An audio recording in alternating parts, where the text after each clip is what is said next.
What's up, everybody? We are back in the studio today. We have we're calling you the crypto kid around here.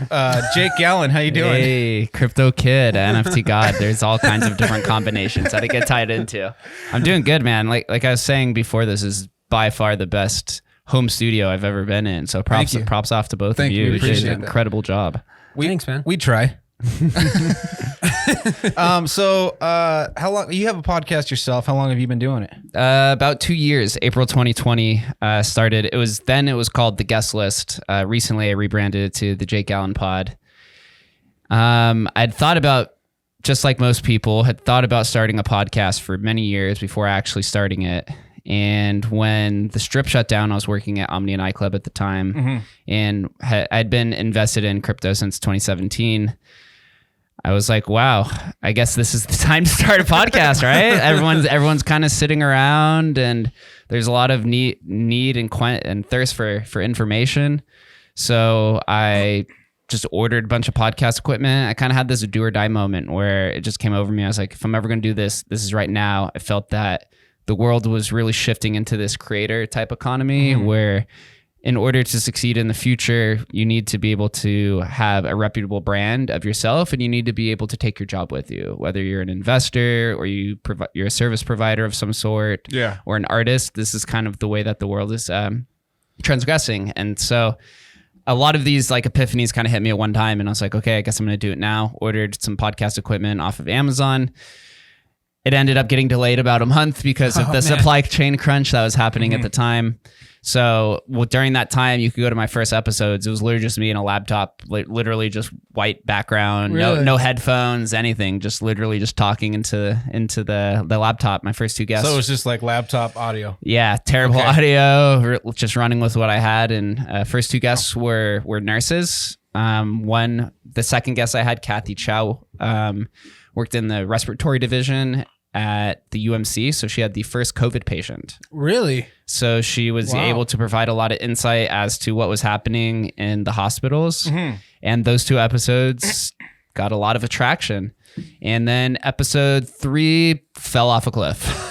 I went from about 150 episodes each for the first two to about 5. And I was like, oh, fuck. Oh, wow. I was like, all right, we're going to have to do some building. But I just tapped into all my different networks and grew to where we are. Do you still see that today though? Like big fluctuation between guests and anything you do, like in the podcasting? Yeah. So it's kind of stagnated a little bit now, or at least has reached like a certain level of traction, because I've kind of changed multiple times along this way. The guest list, the first 180 episodes was like 99% just Vegas entrepreneurs, Vegas creators, politicians, people in Vegas who I thought were building a brand or pushing the city forward that I thought were pretty interesting.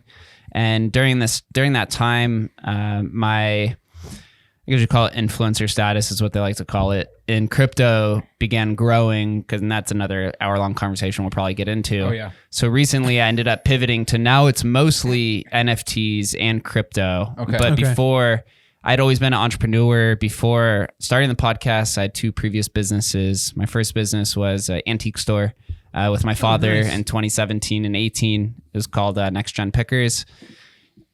During that time, I also co-founded an app with one of my good friends, Corey.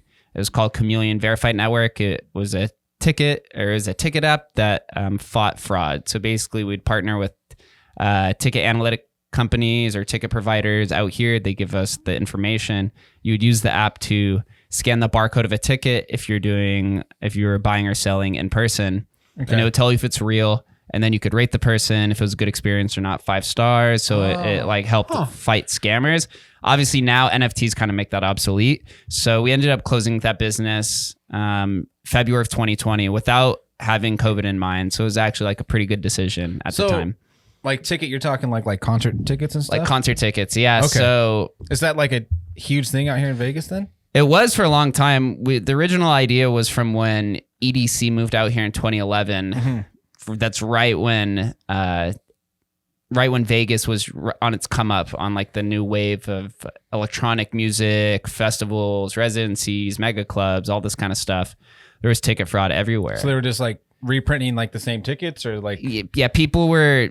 So what happens with electronic tickets specifically is some people, scalpers, they'll print multiple of the same ticket. Okay. So if you scan it, it's a real ticket.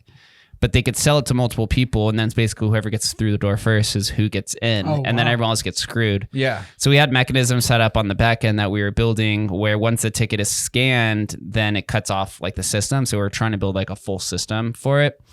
Ultimately, we ended up facing financial issues and scaling issues that we could have overcome, but to me, it just felt like it was coming to an end. And so it was time to put closure to it. Especially when COVID was happening, I'm sure. Yeah. And I had always been a firm believer that in order to be a successful entrepreneur or have some sort of success, you generally have to go through multiple endeavors, whether it's building a business or writing a book or being a creator. You had to partake in multiple things to kind of intertwine all of those experiences to be something successful.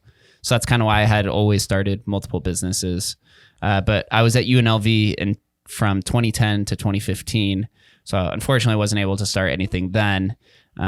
Probably now most colleges can because there's a lot more opportunity. Crypto didn't really it existed, but it was in its infancy back then. YouTube was still in its infancy at the same time. And I grew up on the east side of Vegas, a very lower middle class area. Okay. So all the money that I've ever had, I made on my own and went to UNLV through like grants and financial aid and stuff like that. So it's been a wild journey to get to rebranding it as the Jake Gallen podcast. That's really cool. So you're from Vegas then? Born and raised. Wow, one of the rare breeds. Only about 25% of. Oh, I got the cork right here. I'll take it. Only about 25% of Las Vegas residents are born and raised in Las Vegas. You're the third person I know that's born and raised here. So yeah. Well, cheers, gentlemen. Yeah, cheers. Let's get this.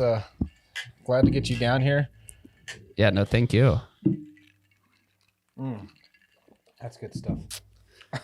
So, have you always had this? I guess. Obviously, you said you grew up in a middle, like lower class area. Did you always have the entrepreneurial mindset? Mindset, yeah.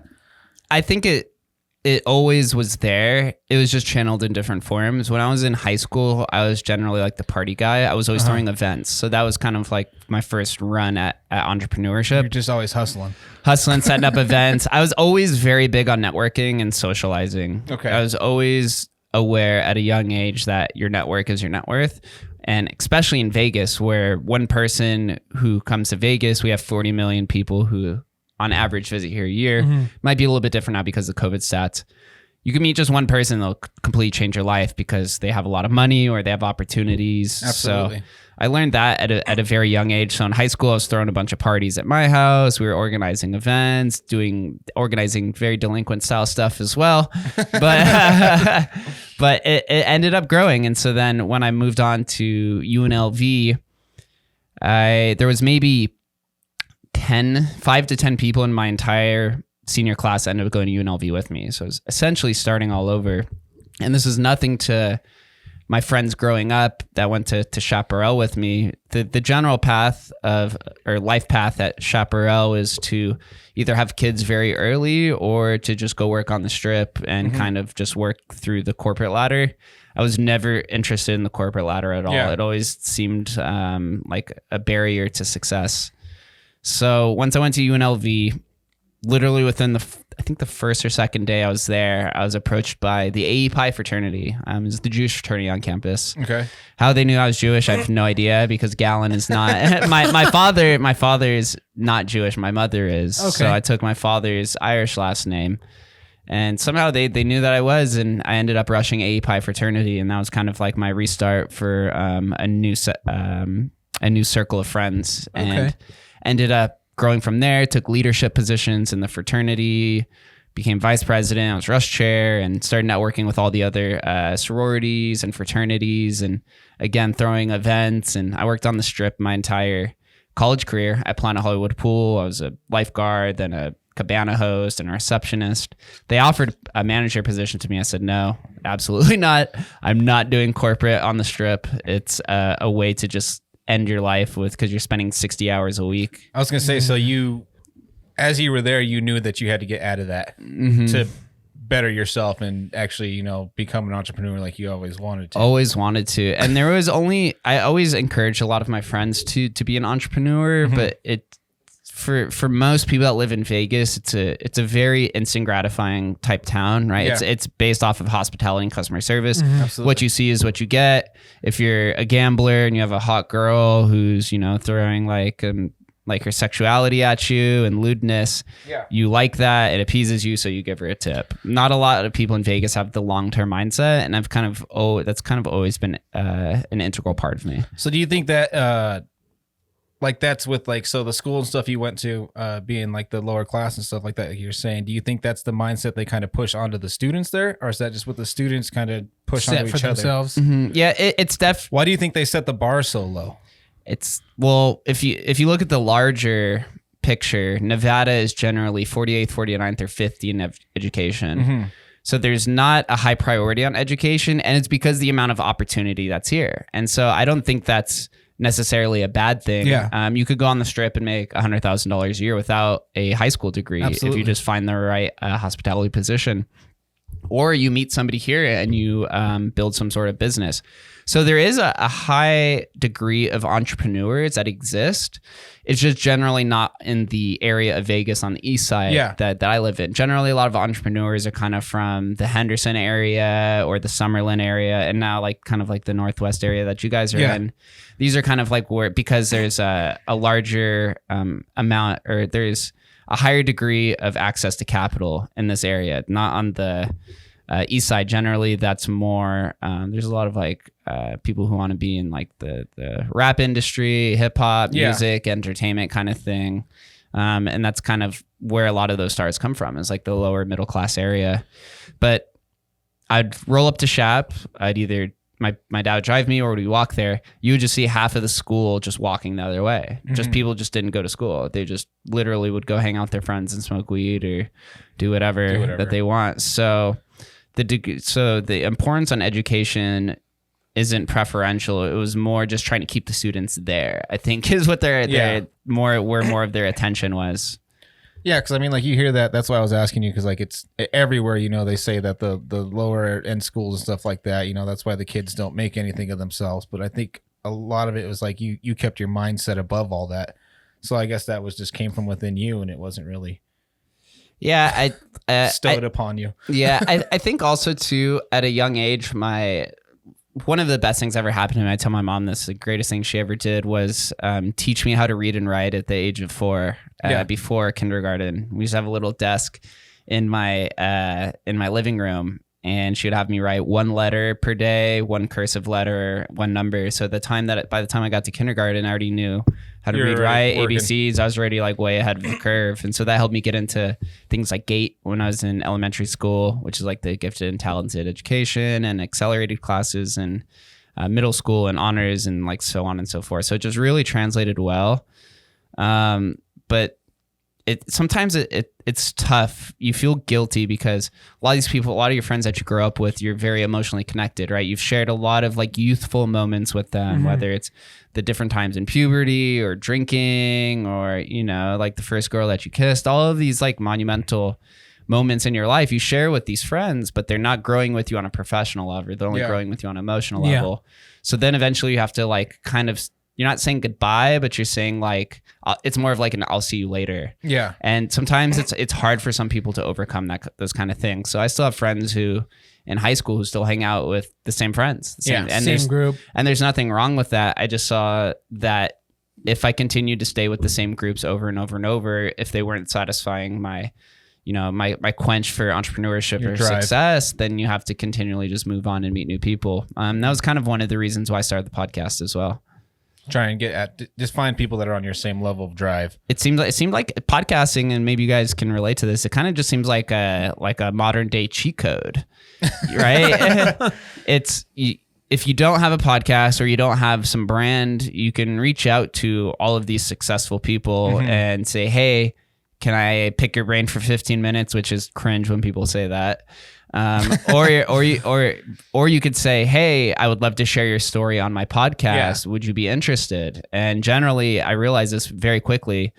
It would never be a no. It would say, "How much time do you need?" So I'm like, Now I'm getting 3 hours of a millionaire or somebody who I deem successful. I'm getting their time to say whatever I want, and then off the mic, then you can pitch a business deal or form Absolutely. like an even closer relationship. So Yeah. I think that most people should have a podcast or some sort of medium of expression in the modern world, because the younger generation, Gen Z, they grew up only on the internet, right? Yeah. Where you guys are millennials, right? You Yeah. look about the same age. Yeah. We're the last generation that was kind of the intermediary between having no technology and being internet and being internet native. Yeah. So we're that last bridge. And so once you get a little bit older, you have to realize what the younger generations are doing. And this is just completely exacerbated in crypto of the Generation Z trends. You see it over and over and over. So what do you think about all the shit that's going on with like the censoring of Rogan and stuff right now? How do you, because I've always thought of podcasting being our last source of free speech. Free speech, yeah. And now it seems like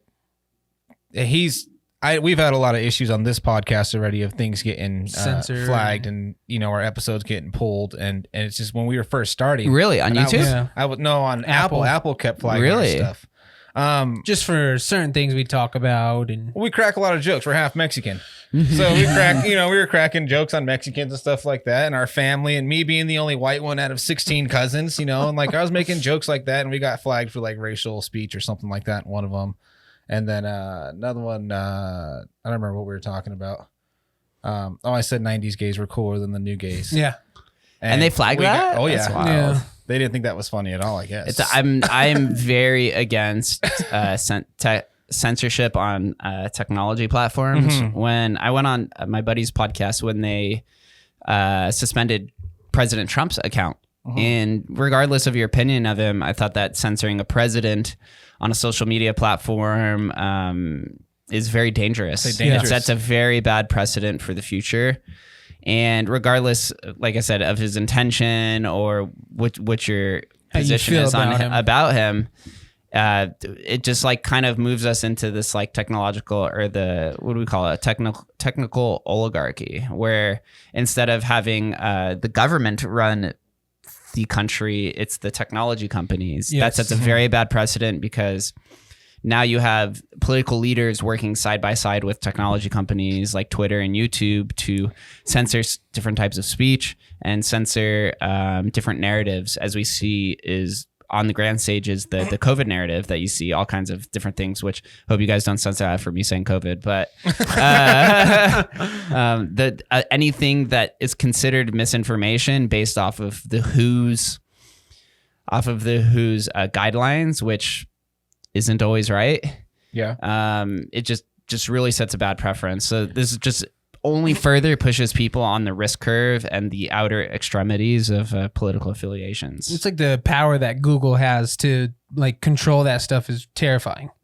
Like I was listening to the guy on I forget his name, on Joe Rogan, but all he does is study that stuff, and he talks about like how they can literally shut down the internet for a day if they wanted to. Like that's insane to know. They'll blacklist anything that's basically not holding to what their narrative is, which is what he's saying. You guys got to make sure that you upload your episodes to Adam Curry's decentralized podcasting platform. Okay. I forget what it's called. Do you know what Adam Curry is? Yeah. Absolutely. The Podfather. Mhm. Yes. So he had this thought years ago that speech was going to be censored, and that podcasting was kind of the last hurrah for complete freedom of speech. So he created his own decentralized podcasting platform, and so I always make sure that my RSS feed's attached to that because definitely look of the into that. day. Yeah, definitely. gonna There's look like into over that. 2 million podcasts, I think, that are Really? signed up for that, or at least last time I checked. So, So it is could it be something more you this just time. like upload to, or You just link your RSS Oh, really? RSS feed Just to like it. how we get on everything else. That's Yeah. cool. That's really cool. Yeah, I didn't even know he had that, so I'm definitely have to look Yeah. into that. Yeah, he's a great guy. He was somebody that I looked up to: Joe Rogan, Tim Ferriss, Lex Friedman. I was a lot of the intellectual dark web affiliates, like the Weinstein brothers Okay. and Sam Harris, and who else? Joe Rogan. There's a few other ones. I like Michael Malice. Michael Okay. Malice is really good. He's been on Rogan a couple times, right? Yeah, handful. He was one of the episodes that got censored, or multiple of his. Okay. Right. He's So I know they just censored like 100 episodes they just took down from Spotify. Yeah, very concerning. I think most of those had to do with Joe Rogan coming out with the N-word or something Yeah, like yeah, that. Which we know Joe Rogan. We know who he is. If you actually listen to his episodes, you know he's a very authentic person. Yeah. He plays both sides very well. Yeah. And Yeah, I didn't understand that because like he was reciting bits and stuff, which is even still, I mean, Well- you still got to watch it, but you know, to him, he was just reciting his buddy's jokes. Yeah, it's just character assassination is what the legacy media is trying to do. It's the same thing as we're going to see the same thing happen in crypto, where a lot of the banks and traditional VCs and hedge funds are trying to have an assault on crypto. Now they're kind of capitulating and participating. But with traditional media through MSNBC, CNN, and Fox, I don't see them turning to YouTube or creating their own productions. Ben Shapiro does a really good job of that, showing that you could kind of you can be politically affiliated and have your own brand outside of these monoliths of legacy media companies. But at the end, they're all going to fall apart. It's just, the world's becoming decentralized. Everyone wants authenticity. And even people like Tucker Carlson, I think he had an interview on, I forget whose podcast it was, but he said that the things that he says on Fox isn't always his beliefs. He's just reading from a teleprompter. He's literally said this publicly, as a lot of other TV anchors have as well. I feel the same. That's why I feel like the celebrities and stuff are so dangerous in all the political stuff and everything like that, because there are so many, especially the younger generation is very moldable. Yes. And when they got like, you know, The Rock and people like these huge people saying that you should only do this or vote for this person or blah, blah, blah, blah. Like all of a sudden the celebrities are like dictating what the world should be doing. They have a ton of power. But what I tell people all the time is I'm like, you realize these guys are just getting paid, right? Like it's like not a coincidence that all of a sudden all the celebrities have a political opinion. You know, they haven't for years, and now it's like the biggest thing on the internet. And I'm like, you know, they're all getting paid by these, you know, whoever they're owned by, pretty much. That's the way I feel about it. That's everyone has a puppeteer, it seems like, at some point in time. It's unfortunate when it comes to politics, we're kind of moving in this very heavily wind towards populism, which could be very good or very bad. Trump kind of jump-started that, or you could say Nixon. Was it Nixon or Reagan? Reagan, that was the actor, kind of really started that. But I think it only builds from this. I think in the future, you're going to see less career politicians and more entrepreneurs or social figures of some sort. I think that should be, you know, like there's people who always hated Trump, and I was like, the guy fucking knows how to make money. And if you want anybody running your country, it should be somebody that knows how to make money. Yeah, Trump has a lot of downsides. I think his ultimate crux was that he couldn't get past himself at the end of the day. A lot of the decisions came down to what benefited him the most. And he did have some good policies. He definitely had some awful ones. He wasn't all do. He wasn't afraid to speak his mind or speak up against a lot of the political powers and committees, like pulling out of the Paris Accord, which, yes, global warming. But if you look at the stats, the global carbon emissions have been decreasing every year, especially in America. So his thought that's going to get us flagged right there by saying that, right? so his thought behind it was, why do I want to contribute? I don't remember what the number was. I think it was like 8 or 9 figures per year for something that is already decreasing over time.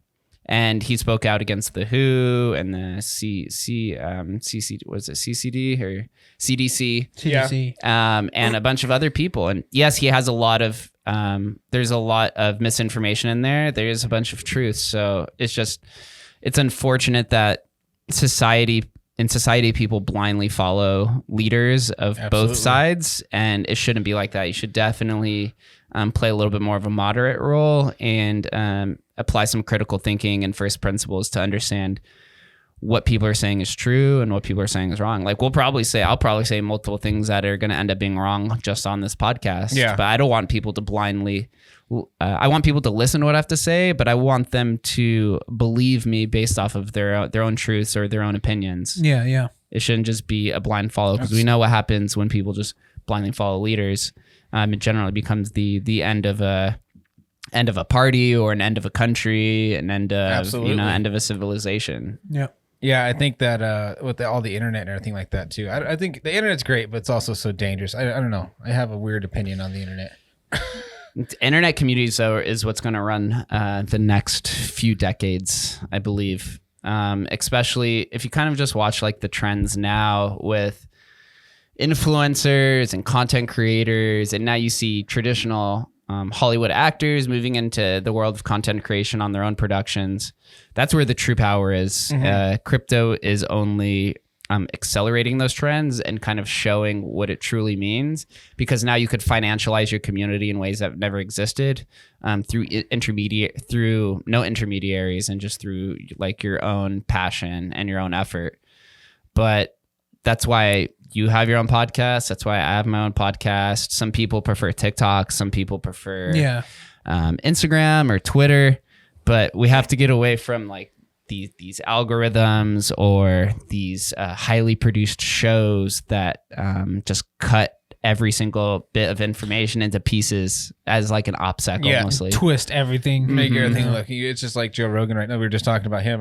The video that came out that everybody's upset about, was a heavily edited video that made it sound worse than the actual he was actually talking about. Once you take that, once you say that out of context, you can really do anything. If you're not like listening to it in context, I mean.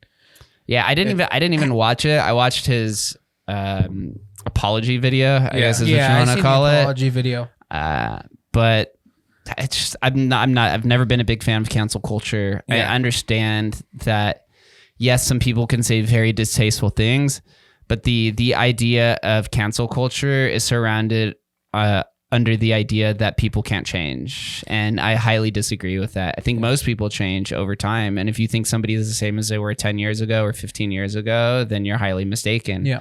And that you're the one that's getting left in the past, not the other way around. Absolutely. Yeah. A lot of people get their feelings too hurt. That's a problem today.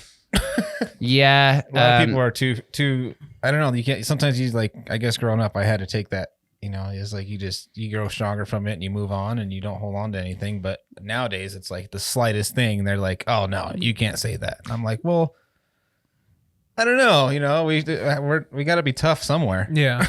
I'm truly under the opinion that sometime probably mid-decade, centralized social media platforms like Twitter and Instagram will be mostly liberals, and then decentralized social medias will be mostly moderates and conservatives. Okay. And that's basically under the thesis of like sticks and stones may break my bones, but words will never hurt me. Centralized media, they can social media, Twitter, whoever it is, could come in and delete the tweets and delete you off the platform. Decentralized social media, it's pretty much kind of like Wild West, where whatever you say is going to be minted in the blockchain forever. But those who aren't fearful with putting their words out into the general discourse, or those who you could say can have some tough skin, those are going to be people who participate mostly in the decentralized media. Yeah, I don't think I do understand what you're saying, but I think that's going to be really bad it's already bad enough that, if you agree or disagree on COVID, we can't be friends. The divide. I think that's just going to create internet divide even more than the internet's already divided, unfortunately. I agree as well. I've had this conversation with many of my friends as well. Some of them, when they bring it up, I just do not participate in the conversation. Just let it go. Sometimes it's better. I had played both sides of the angle with COVID. I've gone 2.5 years without catching COVID, and I have had 2 or 3 people in my house per week. One hell of an immune system, right?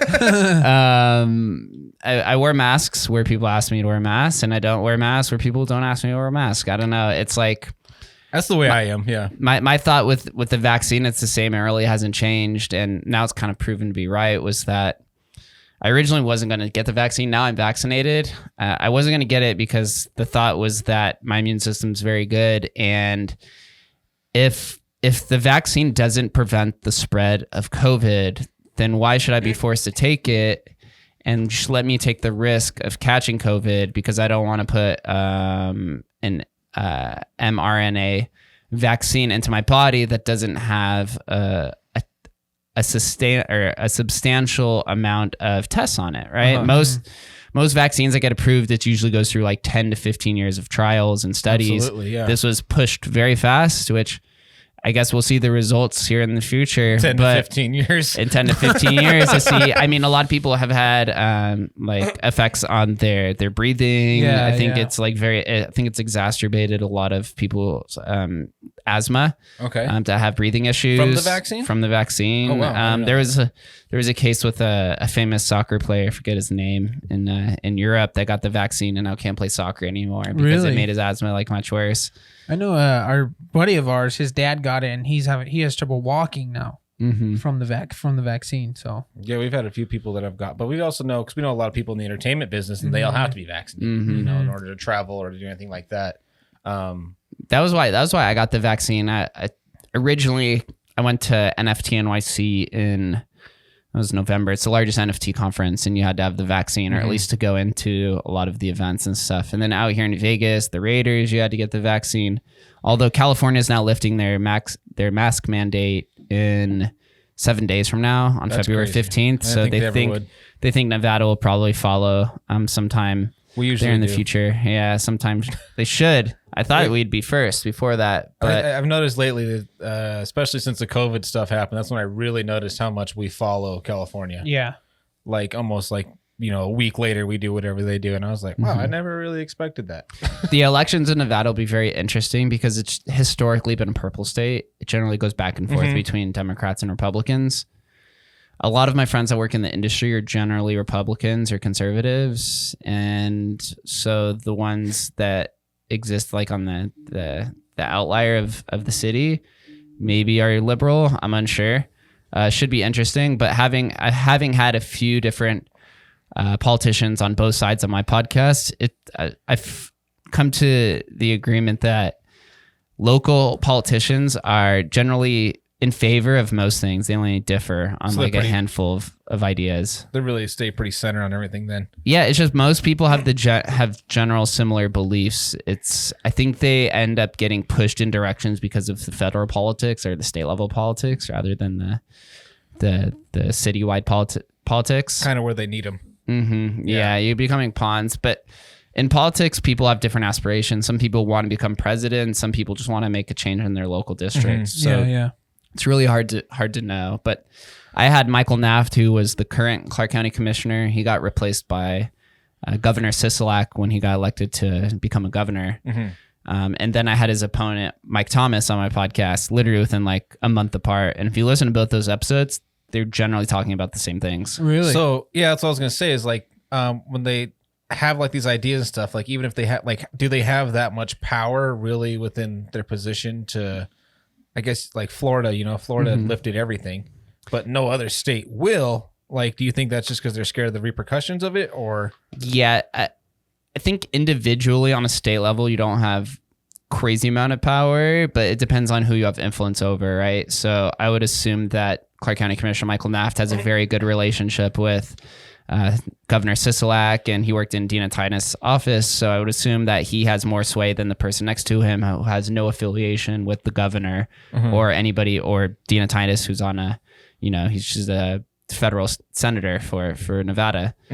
So I would assume that he probably has more power. He probably has some more power or leverage over the majority of the commissioners. But it's hard to identify that if you're just looking at it at face level. You don't really know. And that's the interesting part of politics, especially on a city level, because most of the dealings that happen behind the scenes on a citywide level are not in the news like you see on the federal level. Like on a federal level, Ted Cruz can sneeze and somebody will write a report about it. You know? Like here, it's not nearly the case on the local levels. Yeah, that's what I was like. You talk to these guys. I honestly will probably never have those kind of guys on here. So I was like, I'm gonna ask these questions. I enjoy questions. I enjoy politics. I think for me, politics there's a heavy confluence of politics and finance and culture, which is kind of like the embodiment of what crypto is. So you kind of are forced to pay attention to politics because Bitcoin on a macro level is the decentralization of finance. And if you understand the financial system in America, the money is run by the Federal Reserve, which is supposed to be independent of the government. But during Trump's presidency and Barack Obama's presidency and now Biden's presidency, you could see that the presidencies and their cabinets have heavy influence over what the Federal Reserve is doing. And that was supposed to be the same as separation of church and state. So Bitcoin kind of disintermediates that. And so if politicians don't have the ability to influence money being printed, then you put money, you call it the money of the internet, you put it in the hands of people. Politicians have no sway over what happens to your money with printing money. So how long do you think, we're going to jump into this. How long do you think it's going to be before they figure out how to get into that though? They can't. It's There's impossible. no way. There's no way to hack Bitcoin. No, it's never been done. Do you think that they like heavily, like, because Is there a way for them to do it to individual people that are? So the thing with crypto is that if you have money in your wallet, the only way that they can confiscate it from you is if you give them your password. There's no way for them to come in and take it away from you. There's no repossession.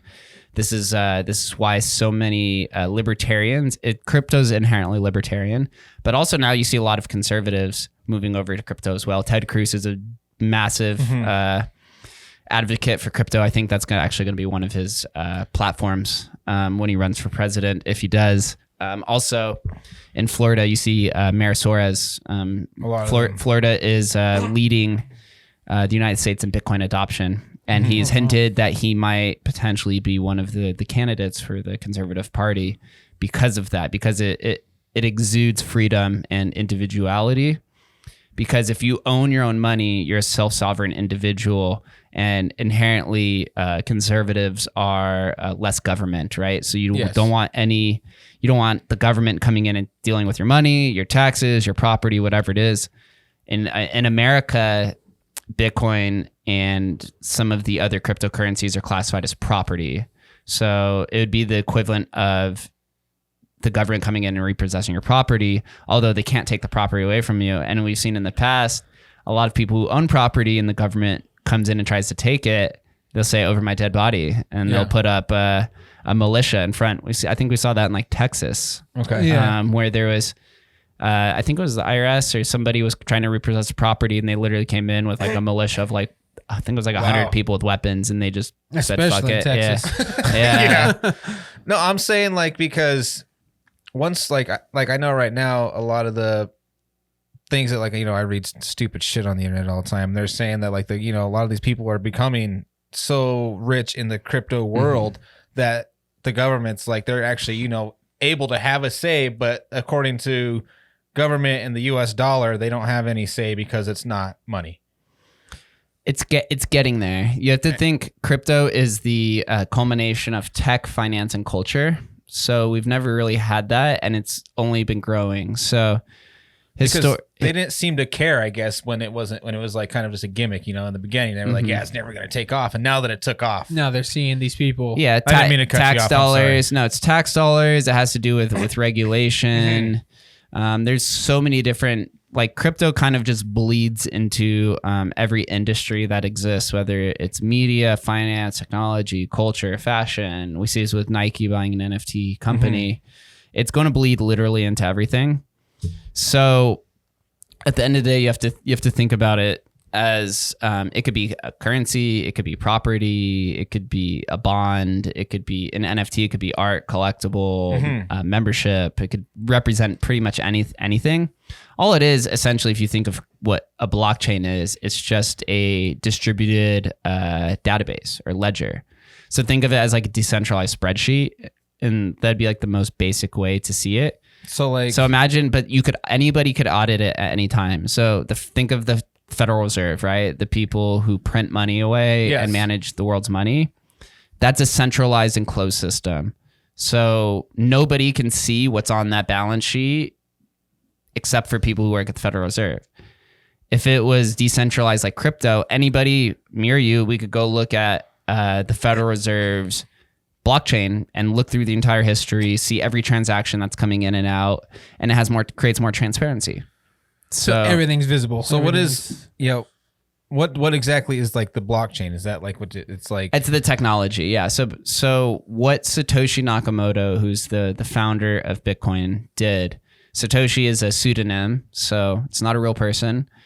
We don't know if Satoshi is a guy, girl, group, organization. No one's ever been able to figure it out. Alien, probably. Is it Elon Musk? Is it Donald Trump? Right? I don't know. It's got to be an alien. Yeah.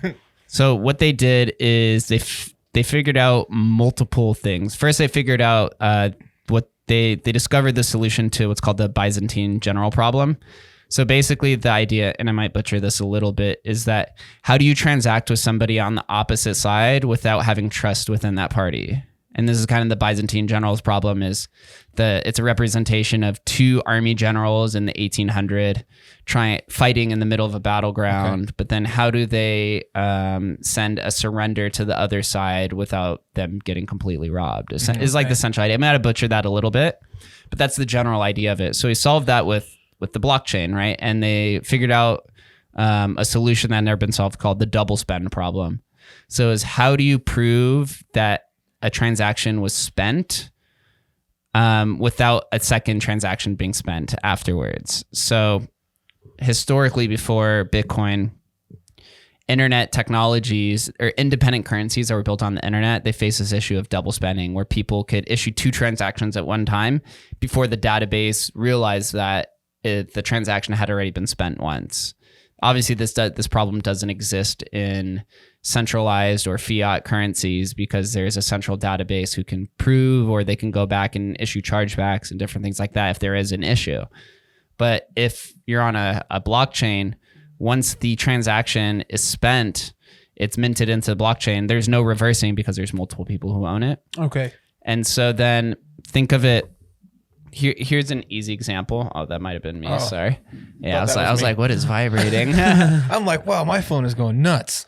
Think of it like this. If I wanted to send you $1 million, God forbid I have $1 million, or both of us do, I have to send it to you. It's coming from my bank where my money is stored, and then it's going through some sort of payment processor, through another payment processor, and then to the bank.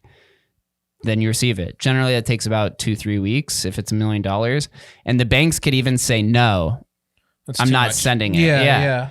But you're like, it's my money. Why should I have to have your approval to send my money? And then they're taking a transaction fee on top of it. So this is what's called like a permissioned network.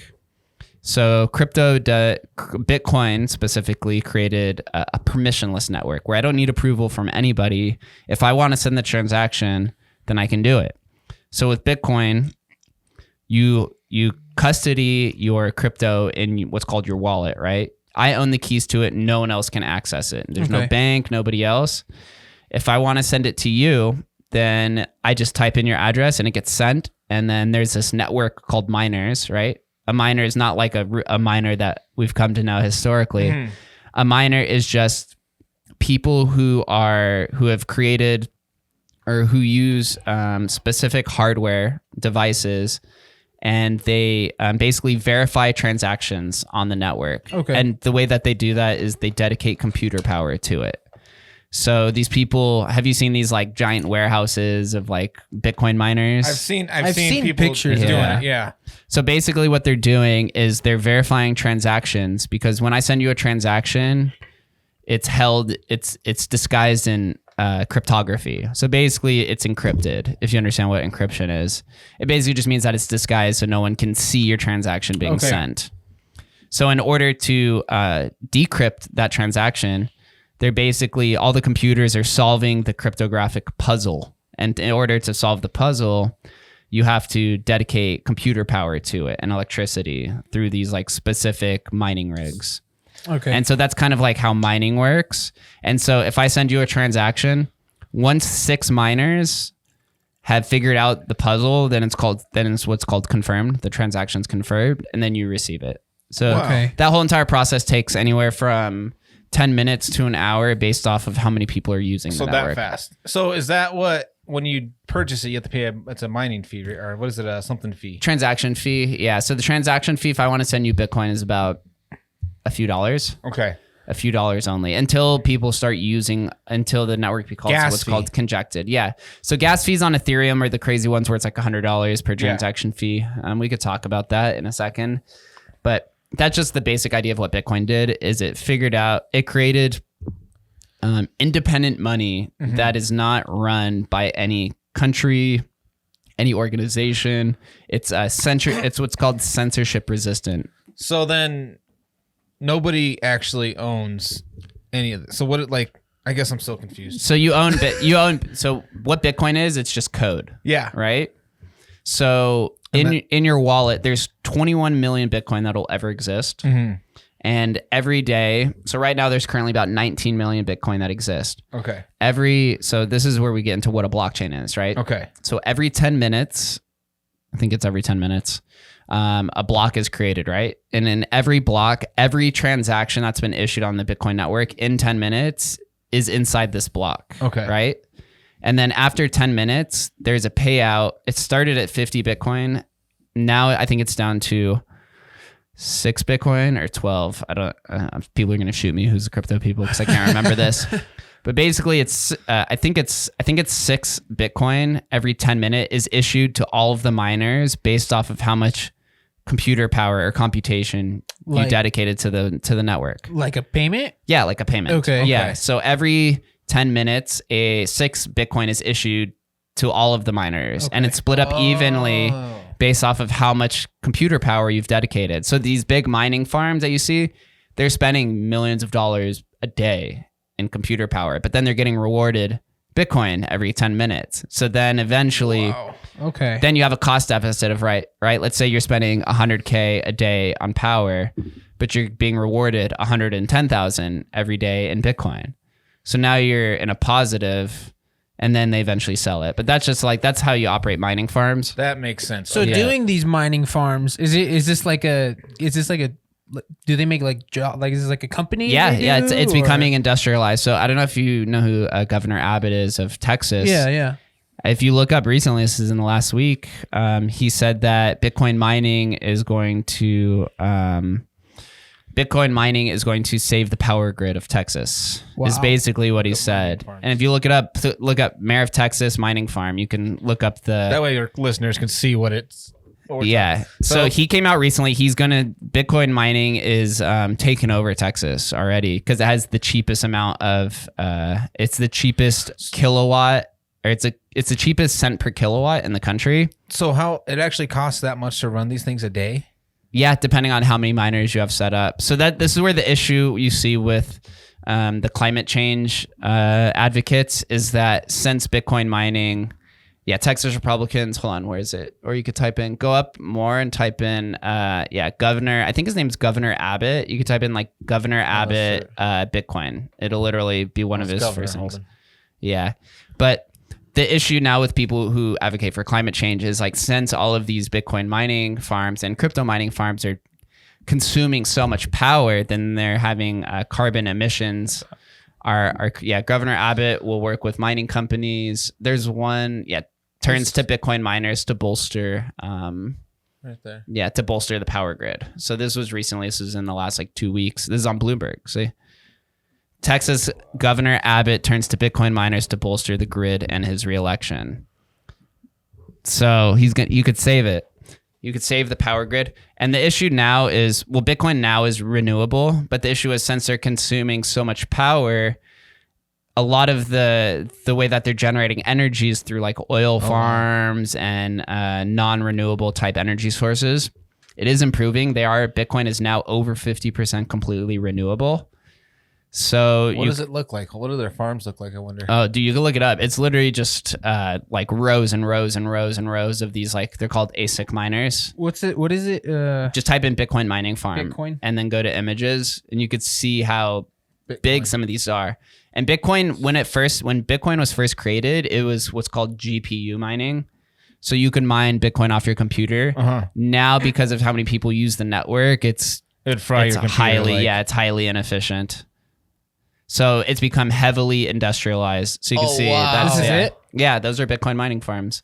So it's just like rows and rows and rows of these ASIC miners, and it's very loud, very loud. It's just like a bunch of like Sounds like a wind turbine when What you was walk that? in there. What was that movie that came out with Johnny Depp where he like basically recreated himself to the computer? That's what his warehouse looked like.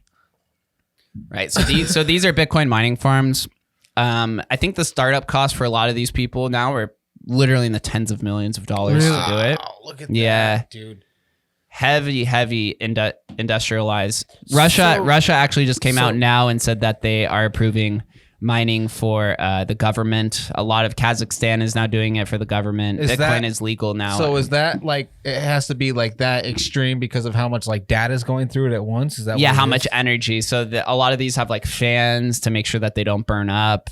A lot of the routing. I'm not too savvy on how to set up the hardware for it because I've never personally run one in ASIC. I've run it off my computer. That is crazy. Let's say like if these were to ever shut down somehow, what would happen? So this happens. So this is another technical complexity of crypto. It's called or Bitcoin specifically. It's called difficulty, right? So as more people utilize the Bitcoin network, the transactions that are masked in this like in cryptography has to become more complicated. So then the miners have to use more energy to solve the puzzles, and the reason it's purely for security purposes. So as you have now millions or tens of millions of people utilizing Bitcoin, the difficulty keeps increasing. So then these consume more power, and it just continually increases. It's called the difficulty adjustment, and that's one of the algorithms that's written into Bitcoin itself. It's called the SHA-256.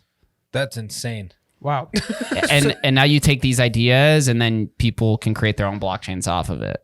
So so these are just they run themselves essentially then. Yeah, there is maintenance in terms of on the back end. There's some software you have to do with like Bitcoin mining pools and dedicating computer power, switching it on and off. Like I said, I've never run one specifically, but they essentially are independent to a degree. So could it ever be hacked or anything like that? Maybe. I'm not sure. I haven't really heard of mining rigs being hacked because I think they can run independent from the internet to a degree. I think there would only be like one entry point, one access point. So say one of these guys one day is just, he's like, I've had it. He shuts everything down. So when one of these like big, huge mining farms goes down, does that affect anything that happens in it? Yeah. The difficulty, so the security decreases and then it becomes prone to what's called a 51% attack. So if somebody ever controls 51% or more of the mining power, then you can basically change all the rules. You can you can rewrite the consensus algorithm.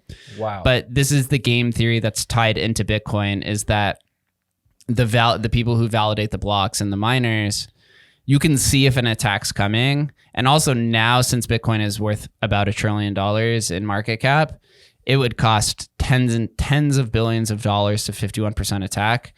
And there's ways to maneuver around that to ensure that they don't overtake the network. But the governments could have easily shut the shit down the first about 8 years in existence. But now it's almost to like the point of no return, unless they have some sort of calculated attack to where they shut off the miners in multiple jurisdictions across the world. So I guess that was my initial question, was the concern about, government being able to overthrow it. There is, but now there's game theory where, since you're generating so much revenue, there's no reason to shut it down, because a bunch of these cities are now being incentivized and rewarding to participate. So for example, there's a protocol called City Coins, and it's built on Stacks, which is built on top of Bitcoin. Miami, New York, and Austin, we're trying to get it in Vegas, have all started City Coins. And basically what it is, it's kind of a derivative of Bitcoin where anybody can mine City Coins. 70% goes to the users in the city to mine it. The other 30% gets put in a treasury for the city.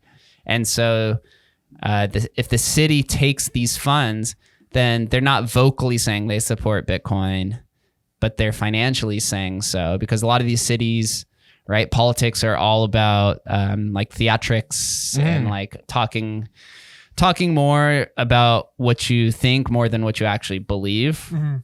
And so Miami actually generated about $20 million in the first 5 or 6 months from doing this. Wow. And now other cities are hopping on board to do this. And so it's like, why attack Bitcoin when you could just make tens of millions of dollars with it as well? So that's what. So then they're still making their money, so they're okay with it. Yeah. Right now. And now you have there's many senators, there's many congressmen in the U.S. Government that owns Bitcoin as well, and they're very vocal about it. Do you think that that they would be concerned about, because these cities can now actually hold serious power over, you know, if you, I guess, like you were saying, get into it correctly and invest properly, like they could become, you know, have more power than our president himself. They could. I don't think Bitcoin is going to, and crypto will, at least not in the next 20 years, completely like disseminate the US dollar. The dollar has been decreasing in value since it was created. Oh yeah. As we know, I think it's 40% of all dollars that ever existed were printed since COVID started. Yeah. So you're thinking inflation has to increase 40% over the next decade. I think alone in 2021, it was 9%. Wow. So you're saying all the dollars that you had in your bank account decreased in value by 9% over just 2021. I think this year it's close to 6% right now. I think it was Adam Curry that was talking about that. Yeah. He said if you had if you invested $100, you know, in a whatever, I forget what they call those, a bond or whatever. He said he put $100 in it. It's only worth like $80 now. Yep. Yeah. They've the bonds at one point went negative, which means the government is literally paying you to take money from them. Wow. Which is quite crazy. Yeah, we saw like oil went negative at some point during COVID, like negative $40 a barrel. So basically, the U.S. dollar, if we could get into this, the U.S. dollar is called fiat, right? Fiat is just government-backed money. So the question Satoshi started, and there was definitely some cypherpunks before him who proposed this question. What is a cypherpunk? A cypherpunk are like the people in the 80s and 90s who started kind of this crypto evolution before crypto. That's how long ago it was. Yeah, it's all built on. So Satoshi combined a bunch of protocols that had existed independently that had never existed. There was like BitGold and eGold and DigiCash and a bunch of predecessors before Bitcoin that tried to solve this issue, but some of them couldn't figure out the double spend problem. Some couldn't figure out the Byzantine generals problem. So Satoshi just figured it out and combined it all together. And that's what you call the cypherpunk. So cypherpunk was just this, it was a bunch of users on the internet who realized that the internet was actually a central surveillance authority rather than this like very democratizing technology that's going to free people of government control or surveillance. Mm-hmm. So they started this like counterculture movement, which now is embraced by crypto. And so you have people like, I think it's like David Shum and Wei and Nick Szabo and a bunch of these other people who created these independent protocols that started in the 80s and then finally became what it is today. So that's when we say cypherpunk.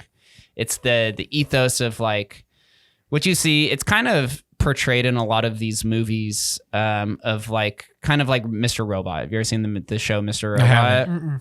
It's like this. They call them hacktivists. It's like a hacker activist. They're hacking in good intentions to show people that they're actually being surveilled, or that the people behind the screen, like the banks and the governments and stuff, are not there for you. They're there for themselves. Do you know who Edward Snowden is? Oh, yes. So Edward Snowden essentially is a cypherpunk. Okay. He was more of a whistleblower, but he understands technology. And if you've watched the movies or read his books, he talks about the same ideals of that the government surveilling you. They're watching everything. They can tap into your webcam. They can listen to you through your phone. Regardless, they're probably not at all times, but they can. Whenever they feel like it. Just having that optionality was very concerning for Ed, as is concerning now for a lot of us now that he brought it up. So he'd be considered a cypherpunk. He's a huge figure in the world, but also in the crypto space as well. So is he big in the crypto stuff? Julian Assange is very popular as well. He may not. Julian Assange with WikiLeaks. He's the one who founded WikiLeaks. Who's now. He's being extradited back to America. So you also got Yeah, in big trouble. So they actually, this crazy thing, they created what's called a DAO. They called it the Julian Assange DAO. They just raised $50 million in like 2 days for his legal defense. And this is the kind of things that you could do with decentralized control. And also just, this is why I'm very big on internet communities. If you followed the GameStop thing that happened, GME and AMC and Wall Street Bets, if you're familiar with those. Were you familiar with those? Yes. So that was kind of vaguely. That was the, it happened was it last year? Where I remember the GameStop definitely know thing. the GameStop thing. Yeah, so Wall Street Bets is the group, right? Okay. So it's about 10, it might be over 10 million people now on Reddit, this Reddit forum, who are basically all just degenerate traders. I was in Wall Street Bets 7-8 years ago. Okay. Basically, it's just people taking degenerate options trade bets or talking about their losses. Eventually, they coordinated an outsized pump on GameStop, where they realized that this hedge fund called Citadel Capital had an over leveraged short. So basically, what it means is that I think they were like 120% short, which theoretically should not happen, and it shows that they're manipulating the market.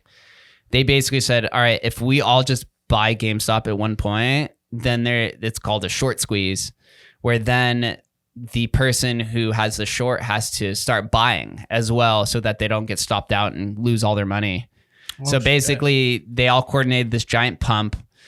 Citadel Capital ended up losing 50% of all of their net worth. Their net worth, they lost like $4 billion on it, because they were over short. So it means that if they got liquidated on that trade, they would go bankrupt and Citadel would be gone. Yeah. And Citadel was worth, I think, like $10 billion at the time.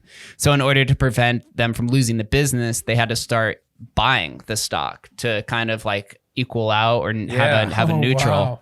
And so it's called a short squeeze. It's very popular in traditional stock markets with over leveraged traders. That is crazy. Yeah. And Wow. so then they Never knew started, that. so then what happened was in Wall Street Bets, then they started looking at other over leveraged stocks. And that's where he got into like AMC and BlackBerry and everything that we grew up on. Yeah. It's basically just hedge funds just controlling the market. And so then they started issuing all these short squeezes and all these companies. And that's where it caused all the chaos, and Robinhood shut the stock off. And it just showed that like the centrality of everything. Yeah, so then a lot of these investors then started looking to crypto and being like, well, if I start participating in crypto, no one can turn the stock off, which debatable.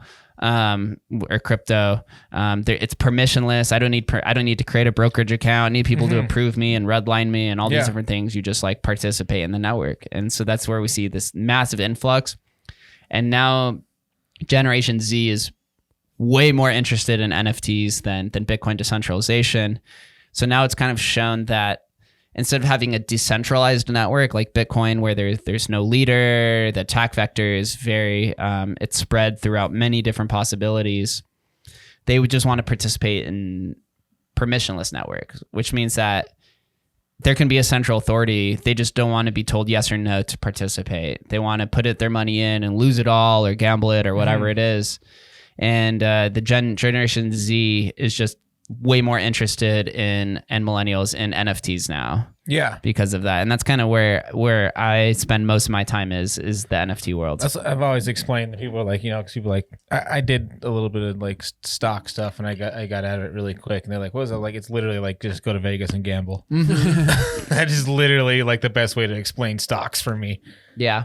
But I don't, I never got to the heavy side of it where I actually paid enough attention to learn anything about it. So I actually have never traded a stock. So if for those who are listening, you could take whatever I'm saying and screaming at their radio in their car right now. You could think that I'm a scam or whatever it is. But I traded Forex before I got into crypto. So I was trading Forex in 2016. And what is that? Forex is a foreign exchange market. So you're trading currency pairs. Okay. So the dollar against the yen, or the pound against the euro, or the peso against the Turkish Libra, or whatever it is.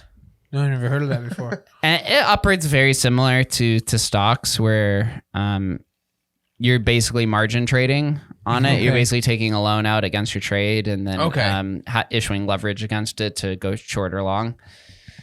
But once I first discovered Ethereum in 2016 on the internet. How long has crypto been around? So Bitcoin was created the white paper was issued in 2008. The network went live January 3rd, 2009. Oh, wow. And the reason why that it went live, Satoshi Nakamoto, they issued a message in the Bitcoin blockchain, and it said, 3rd of January 2009, Chancellor on the brink of a second bailout. And so this was right in the midst of the 2008 financial crisis. Satoshi, the group, if you look through their text and their message board history on bitcointalk.org, they talk about one of their main reasons for creating Bitcoin is that they're tired of the rich getting richer and the poor get poorer. Essentially, we saw this happen with COVID as well. Exactly. The corporations, the banks, the institutions who got us in this mess are the ones who are getting bailed out. And the people who don't have financial assets are getting poorer, because when you print money, where does the money go, right? The money generally goes into assets. So people who are just getting issued extra money are now investing more. So the prices of assets increase, whether that's gold, stocks, crypto, sports cards. You go more on the risk curve of like Star Wars memorabilia. Yeah, I was gonna say Star Wars memorabilia, 1800 vintage wines, like whatever it can be considered an investable asset, shoots up in price. And then I'm gonna have to show that part to my wife and be like, "These are investable assets." NFTs are highly financializing these kind of like very risk curvy or niche assets. So then if assets are increasing, what is decreasing, right? Because if there is a gain in a finite monetary system, then something has to decrease. So the value of the dollar is decreasing. Who only owns dollars in America is generally the lower class. They don't have money to invest in assets. So you're saying that the people who own assets are getting richer. The people who only own dollars, basically they have dollars in their savings account, are getting poorer because their dollars are being devalued. Exactly. So now this has happened multiple times. And when Satoshi created Bitcoin, they foresaw that this bailout was going to happen again. So that's why they minted it into the Bitcoin blockchain. When it was created, it's a message on the blockchain. You could go and look at it and verify it. Chancellor on the brink of the second bailout. And that was the headline in the British, whatever the British newspaper is on that day. Wow. So they foresaw it, and it ended up happening again. And what happened after they printed all this money? Bitcoin went from, what was it? $3,000 or $3,800 up to $69,000. Now it's about $35,000. Fuck. Yeah, so I think now it's about, no, right now at this time it's recording, it's at like 42K. Wow. So basically, with this idea of an inflationary dollar system with a deflationary cryptocurrency, you're theoretically saying that Bitcoin has no top, because the more dollars you print, the more that just goes into a hard capped currency, and the more Bitcoin just keeps rising. So the only, and this all happens once America got off the gold standard, is essentially when all of this started happening, because the dollar was backed by gold. Yes. And so before 1971, when Nixon finally got us off the gold standard, and it was started by, the initial idea was Keynesian, I think it's called Keynesian. Monetary system was first thought about right after World War II, because the whole world was in a mess. Gold was backed 1-to-1. So every dollar that exists, $1 of gold existed in a vault somewhere. Yeah. After they got off the gold standard, they created something called fractional reserve banking, where initially it was every $9 that existed, or every $10 that existed, $9 had to be in a bank. Okay. Over time, that ended up decreasing and decreasing and decreasing to now where it's literally no dollar. There's no dollars need to be in a bank for the amount of money that the banks loan out. So they're basically loaning out imaginary money. Yeah. And so this just shows why you need hard money. This is why we have $30 trillion in debt to whoever transformer overlords we owe it to. That's never going to get paid back. It's just never going to happen. And America knows that it is. So they print, the way to get out of debt like that is to print more money to value the dollar. Because now if you're $30 trillion in debt and you print $6 or $8 trillion, you can easily pay that back in tranches. But with dollars that are worth less than it was before you started printing the money. So that's how you get out of debt. But what happened in Germany, I think it's called the Weimar, whatever the German currency was in the late 1800s and early 1900s. There was the same thing with the dollar where they just kept printing money, and the chart looks like this and it stagnates and then it's just vertical up. And then it literally, people were walking around with wheelbarrows just to buy like bread and produce and food. And so this is happening right now in Venezuela, Brazil. This is why El Salvador, officially first country to accept Bitcoin as legal tender, because they want a currency that they're not controlled by the US government. And China and Russia have been trying to get off the US dollar as the world's reserve currency for decades. That's why we have the biggest conflict. So now we're going all the way back to the first conversation of like, what backs the US dollar? Yeah. Right? Oh, pulled that back after like 20 minutes. That's great. Yeah. No, dude, this is awesome. After like a 20-minute tangent. So what backs the US dollar? Right? The government tells you it's worth $1 because they say it's worth. But how can they enforce that? So they're enforcing it through the military, right? Anybody who's historically tried to get off the US dollar, America's gone to war with. Absolutely. And so you're saying that the US dollar is backed by the military and it's backed by oil. They call it, right, I forget, there's a specific name for it. But the issue with that is that OSEC, which is the oil committee of the Middle East, who actually runs the production of oil, they also hate America. And so they can control the outflows and the inflows of oil. So basically the dollar is backed by oil, but the oil is controlled by the Middle East. So the only thing America really has is the military to enforce the dollar as the world reserve currency at the end of the day. But a lot of people think that Bitcoin will eventually be the world reserve currency, but probably...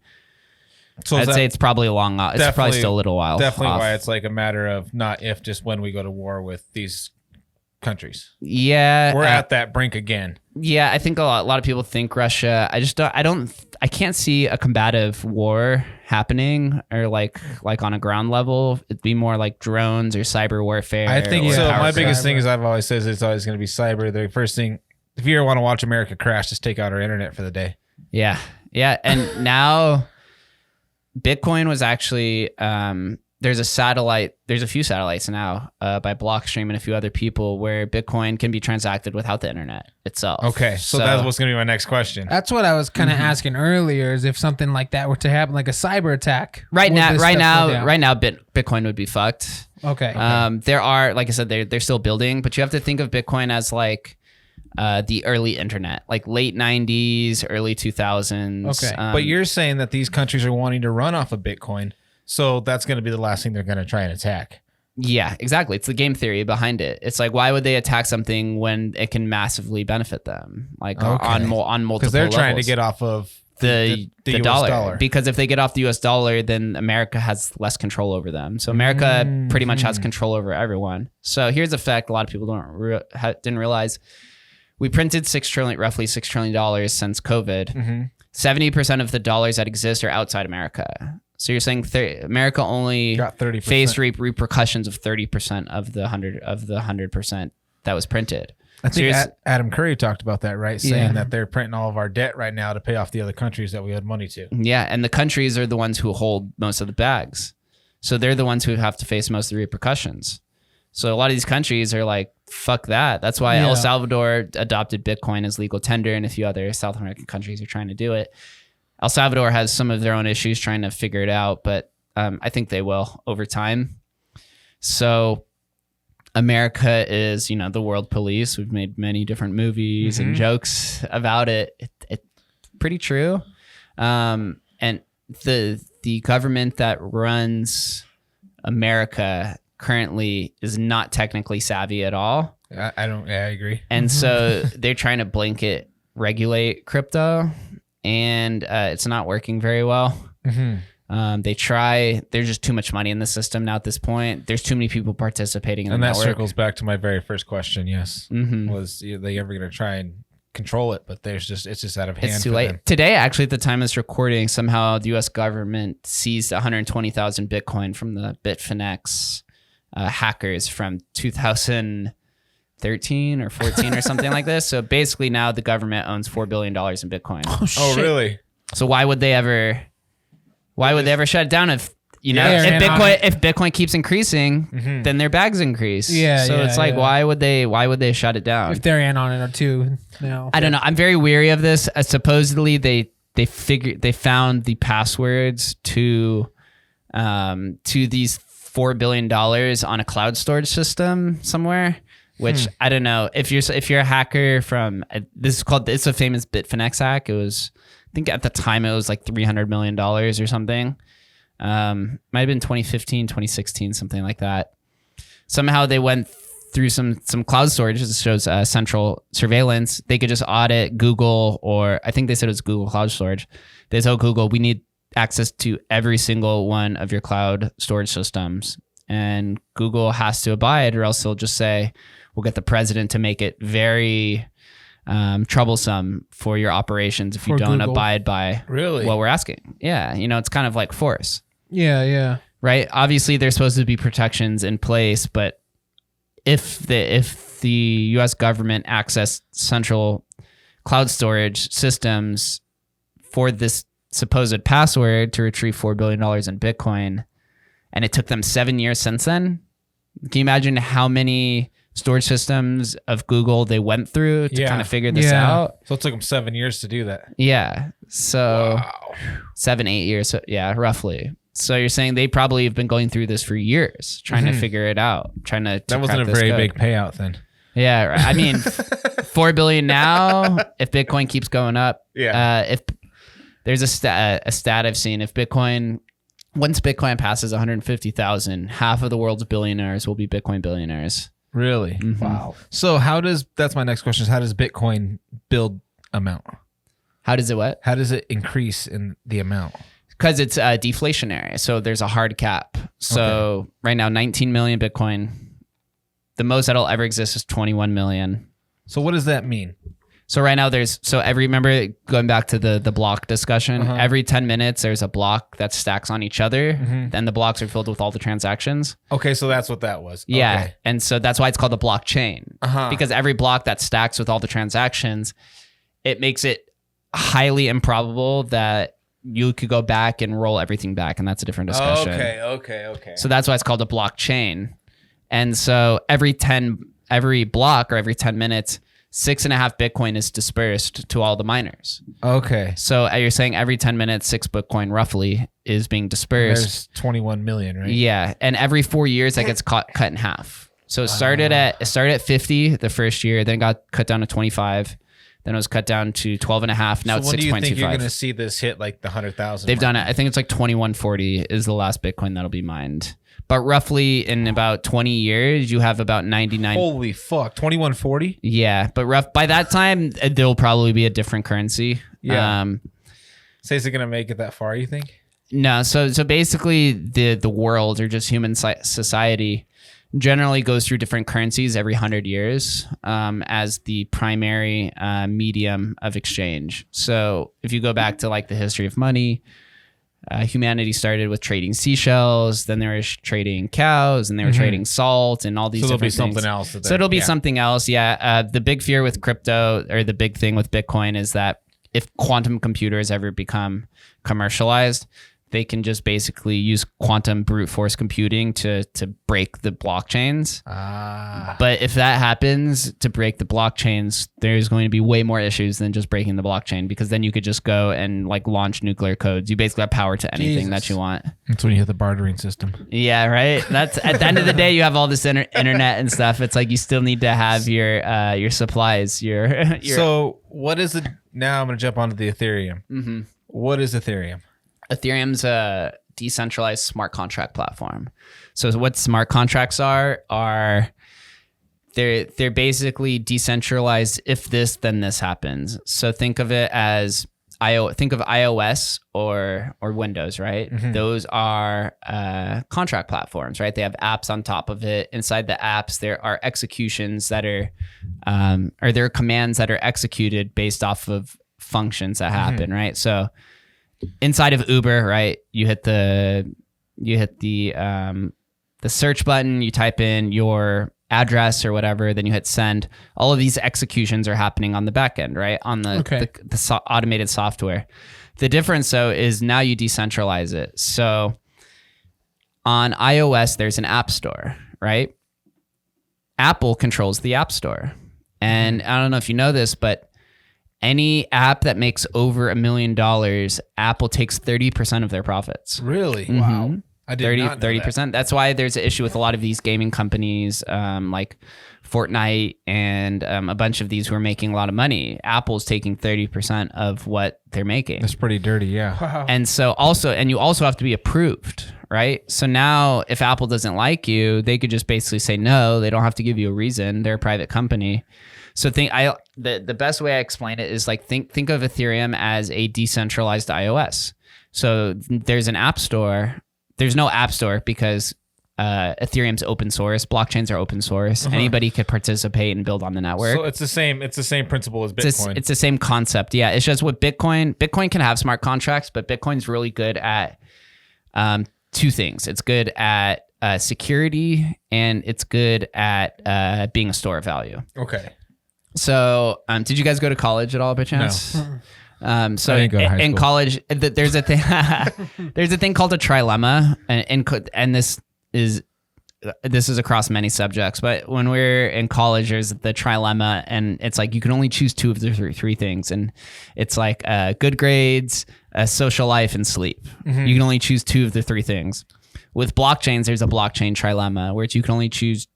At least now with limit of technology, you can only choose two or three things: decentralization, speed, and security. Okay. So Bitcoin does really good at security and decentralization.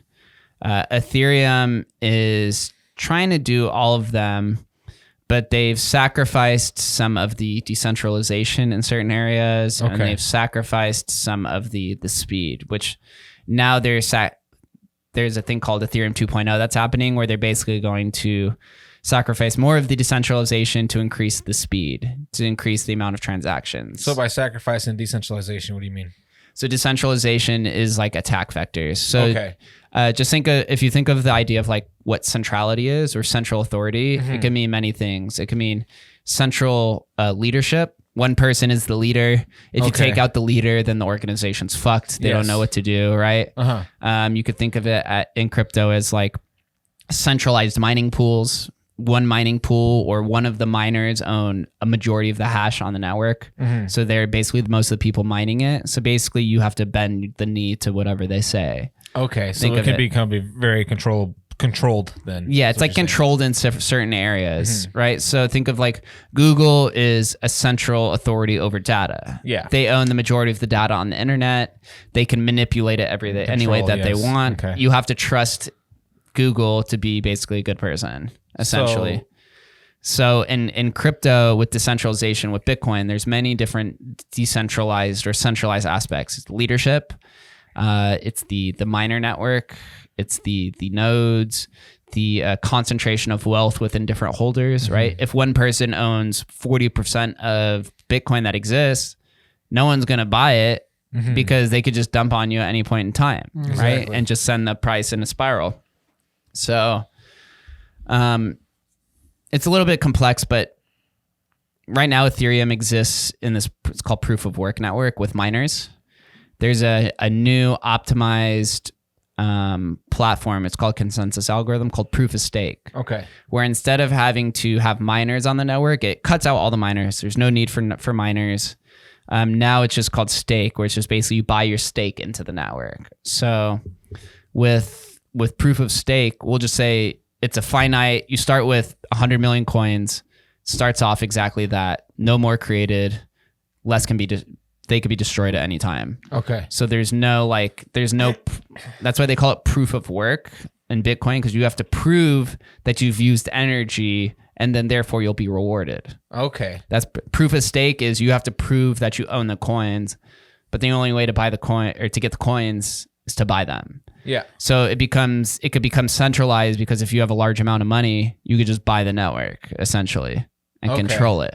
So so I fucked up. I got on the wrong shit. No, it's okay. No. It's okay. So smart contracts with Ethereum, people have begun experimenting with it. You do have to think that the technology is very primitive right now, but right now the big applications are obviously NFTs and this like so there's two sectors that are pretty popular. There's what's called DeFi and then what's called NFTs.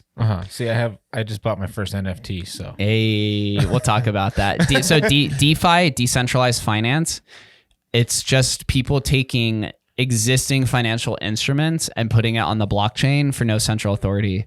So think of it as like you could trade stocks without having to sign up for a brokerage, without having to go through the approval process. Okay. So if you know things like margin trading or buying options or different derivative products or borrowing and lending, right? So think about how many people in the world borrow. Anytime you buy a house, you have to borrow, right? Absolutely. And in order to borrow, you have to go to the bank or whoever is the lender, and you have to go through this approval process. And they start looking through like your social credit history and like, are you a good person? They start looking up your tweets that you've said, right? They're trying to cancel you, whatever. People are taking these ideas and they're putting on the blockchain. So you could borrow money in an indiscriminatory way where the protocol itself doesn't judge you. It's just like, as long as you could put up the collateral there, then it'll issue the money itself. So that's why it's called DeFi, decentralized finance. So you don't, it takes out it basically cuts out the middlemen of all the people who are participating.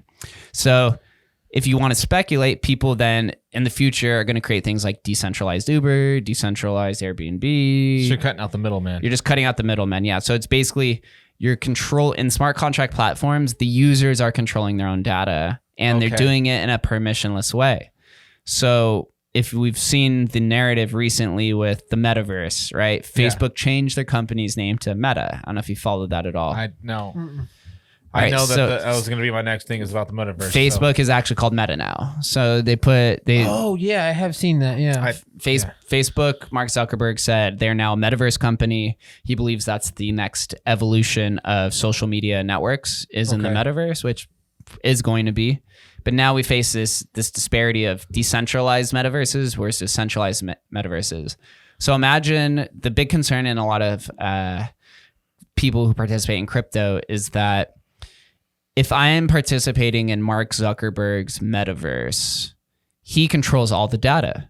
So if you're playing in his VR network, he knows exactly every second where your eyeballs are going. So if you walk into a metaverse room, he knows exactly the first 3 locations everybody looks at based off of data. So he knows exactly where to place all of the... So this is the Metaverse is an actual... It could be many things, yeah. So the Metaverse, you could think of it as like Ready Player One. Okay. You could think of it as Twitter. You could think of it as So when Instagram. people say they're buying a street in the Metaverse, they're not actually buying a street in real life. It's in this VR and there's going to be world. thousands of metaverses. It's basically just a virtual world. The virtual world could be represented 3D, 2D, any way. Holy shit. So Nike has started building different metaverses through NFTs.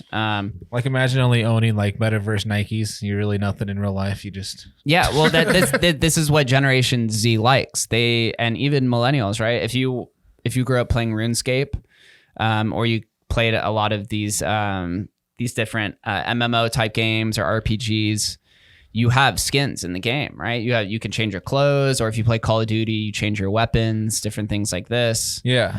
All of those in this decentralized world are all NFTs. You own it. Okay. So Vitalik Buterin, the guy who created Ethereum, right, the second largest cryptocurrency, his famous story is the reason why he created Ethereum is because he spent years upgrading a warlock in World of Warcraft. Wow. And World of Warcraft repossessed it from him for some reason of him going against the guidelines or something. Oh my God. And he was so pissed that he created Ethereum because he realized the need for decentralized platforms, for decentralized contracts.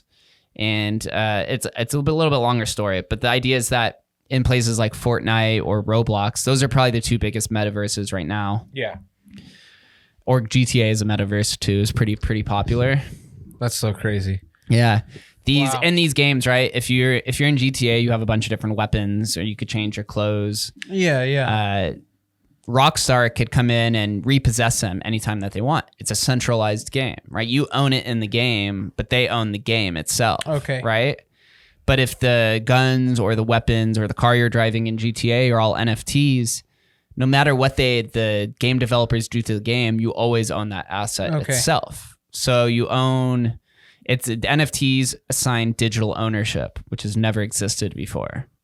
And that's where a lot of speculation and a lot of interest is going there, because holy shit. Yeah, that just made sense. Yeah. If you could prove that you own something on the internet, or prove that you own a picture, then what can you do with it? Right. And that's what people are speculating. Well, what if I own the Mona Lisa what if I own the digital Mona Lisa? Can I put it in a gallery? Can I program it on top of it? Can I sell the licensing to it? Can I make copies of it in the digital world? If everyone in the future is going to be participating in digital worlds, then there's a lot of money to be made there. And so that's kind of what NFTs do. Obviously, the amount of wealth people are creating and generating through this is partly due to the speculative bubble of just printing more dollars. There's more money in the system. And when there's more money in a system, then people just go farther and farther out on the risk curve to invest because there's more money to be made. Because generally, when there's more money in a system and the poor is getting poorer, they realize that their opportunity for getting out of poverty is decreasing. And so they start making very high speculative risk type investments. So recently we've seen, even outside of crypto, we've seen Pokemon cards selling for hundreds of thousands of dollars, Magic the Gathering cards, all kinds of weird type assets that generally 2-3 years ago people were not interested in are now commanding large premiums, because a lot of people are seeing those as investable assets because there's more money in the system. So that's kind of why a lot of these NFTs are selling for tens of millions of dollars. It's because in NFT land, all of the assets are priced in ETH. So if ETH is going up, then obviously the dollar value is, but the ETH value isn't as much. So if let's say you're buying a CryptoPunk, that's like the most popular NFT collection, or Bored Apes are like the most too. Everything that they sell is priced in ETH. So you're buying it for 100 ETH or 50 ETH or 70 ETH. But the value of ETH is constantly changing between $2,000. Ethereum, for those of you who are on our level. Yeah. the value is changing between $2,000, $3,000, $4,000. And that's where you get these like crazy bubbles where people are like, you're paying $5 million for a picture of a monkey? But to them, it's just 3 or 4 coins. Yeah. It depends on... So, yeah, there's a lot of people in crypto who have way too much. It's way too much money. But the thing is, they want to spend it on something. It's just the governments and the countries are not giving them opportunity to spend it anywhere because they want to regulate it. Do you think that is to take it out and put it back into US dollar? They hit you so hard with taxes and stuff. Yeah. And so they built this whole entire other universe so that way you can still spend your money and have fun with it. Yeah, and they're just participating in it. So a lot of people are spending on NFTs, and there's all kinds of different variations of NFTs. But in these decentralized metaverses, NFTs will comprise everything from the car that you're driving to the shirt that you're wearing to the avatar, right? Instead of being Jake, I could be a monkey. I could be whatever I want. The house, the digital house that you live in, or the gallery is full of NFTs representing the rugs on the floor, the paper, the wallpaper on the wall, because you own it and you could prove it. And then everything also becomes a investable asset at some point in time. They all have value because if you prove that you can own something, then it has value.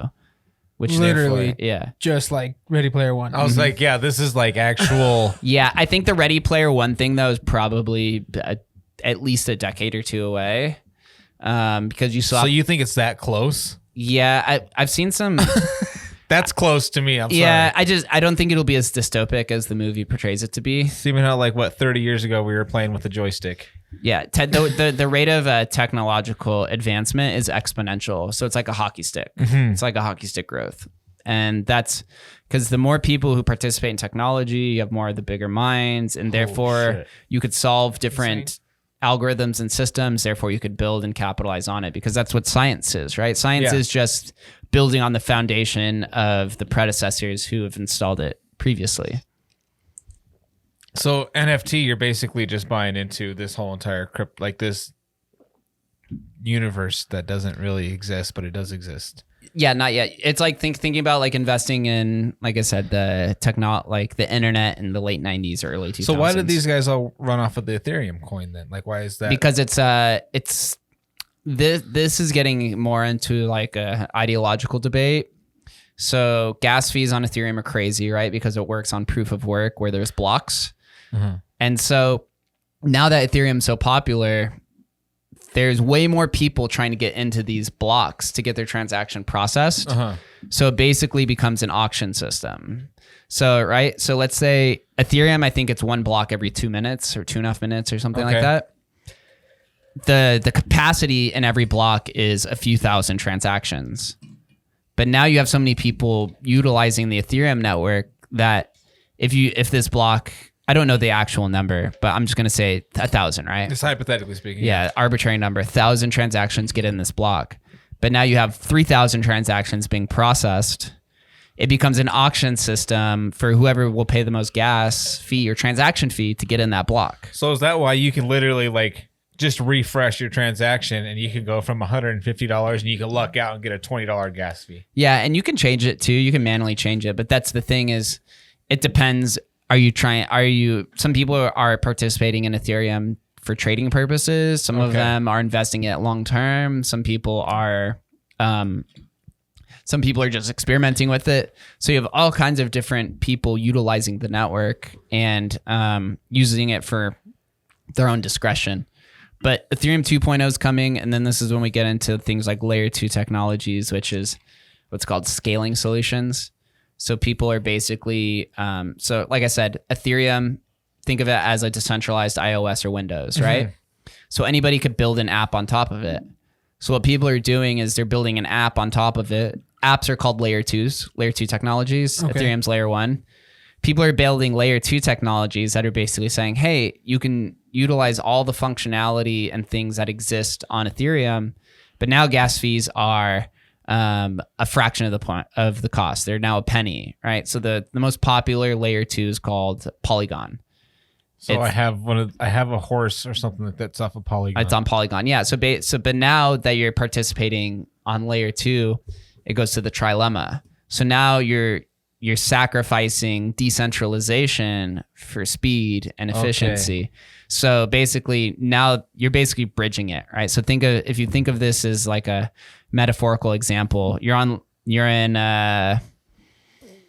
let's just say you're in San Francisco, right? And then there's a bridge, that's the Golden Gate Bridge. And then on the other side of that is Matic.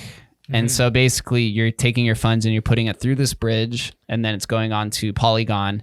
And on Polygon, you could just run wild and you can have very low transaction fees and speed is increased. But on Polygon, it's a central entity. So if Polygon gets shut down, then your funds get stuck there forever. Okay. And so these are where all these trade-offs happening. And layer 2s are still very early, but these are all the different solutions. And this is all open source. So anyone could come in and build, anyone could contribute. You don't need a college degree. You just literally just a curious person who's built off of merit. You could participate and make a lot of money because it is still so early. I have this horse that I bought and it was on Zedrun. You're thinking Zedrun, yes. And I bought it for like $30, and I think the last offer I had on it was like well over 300. Nice. So I was like, wow, this is pretty cool. But I was like, I'll just leave it in there and see what happens. Because to me, it was just, I was kind of goofing off with it, and I had some extra Ethereum that I converted or whatever.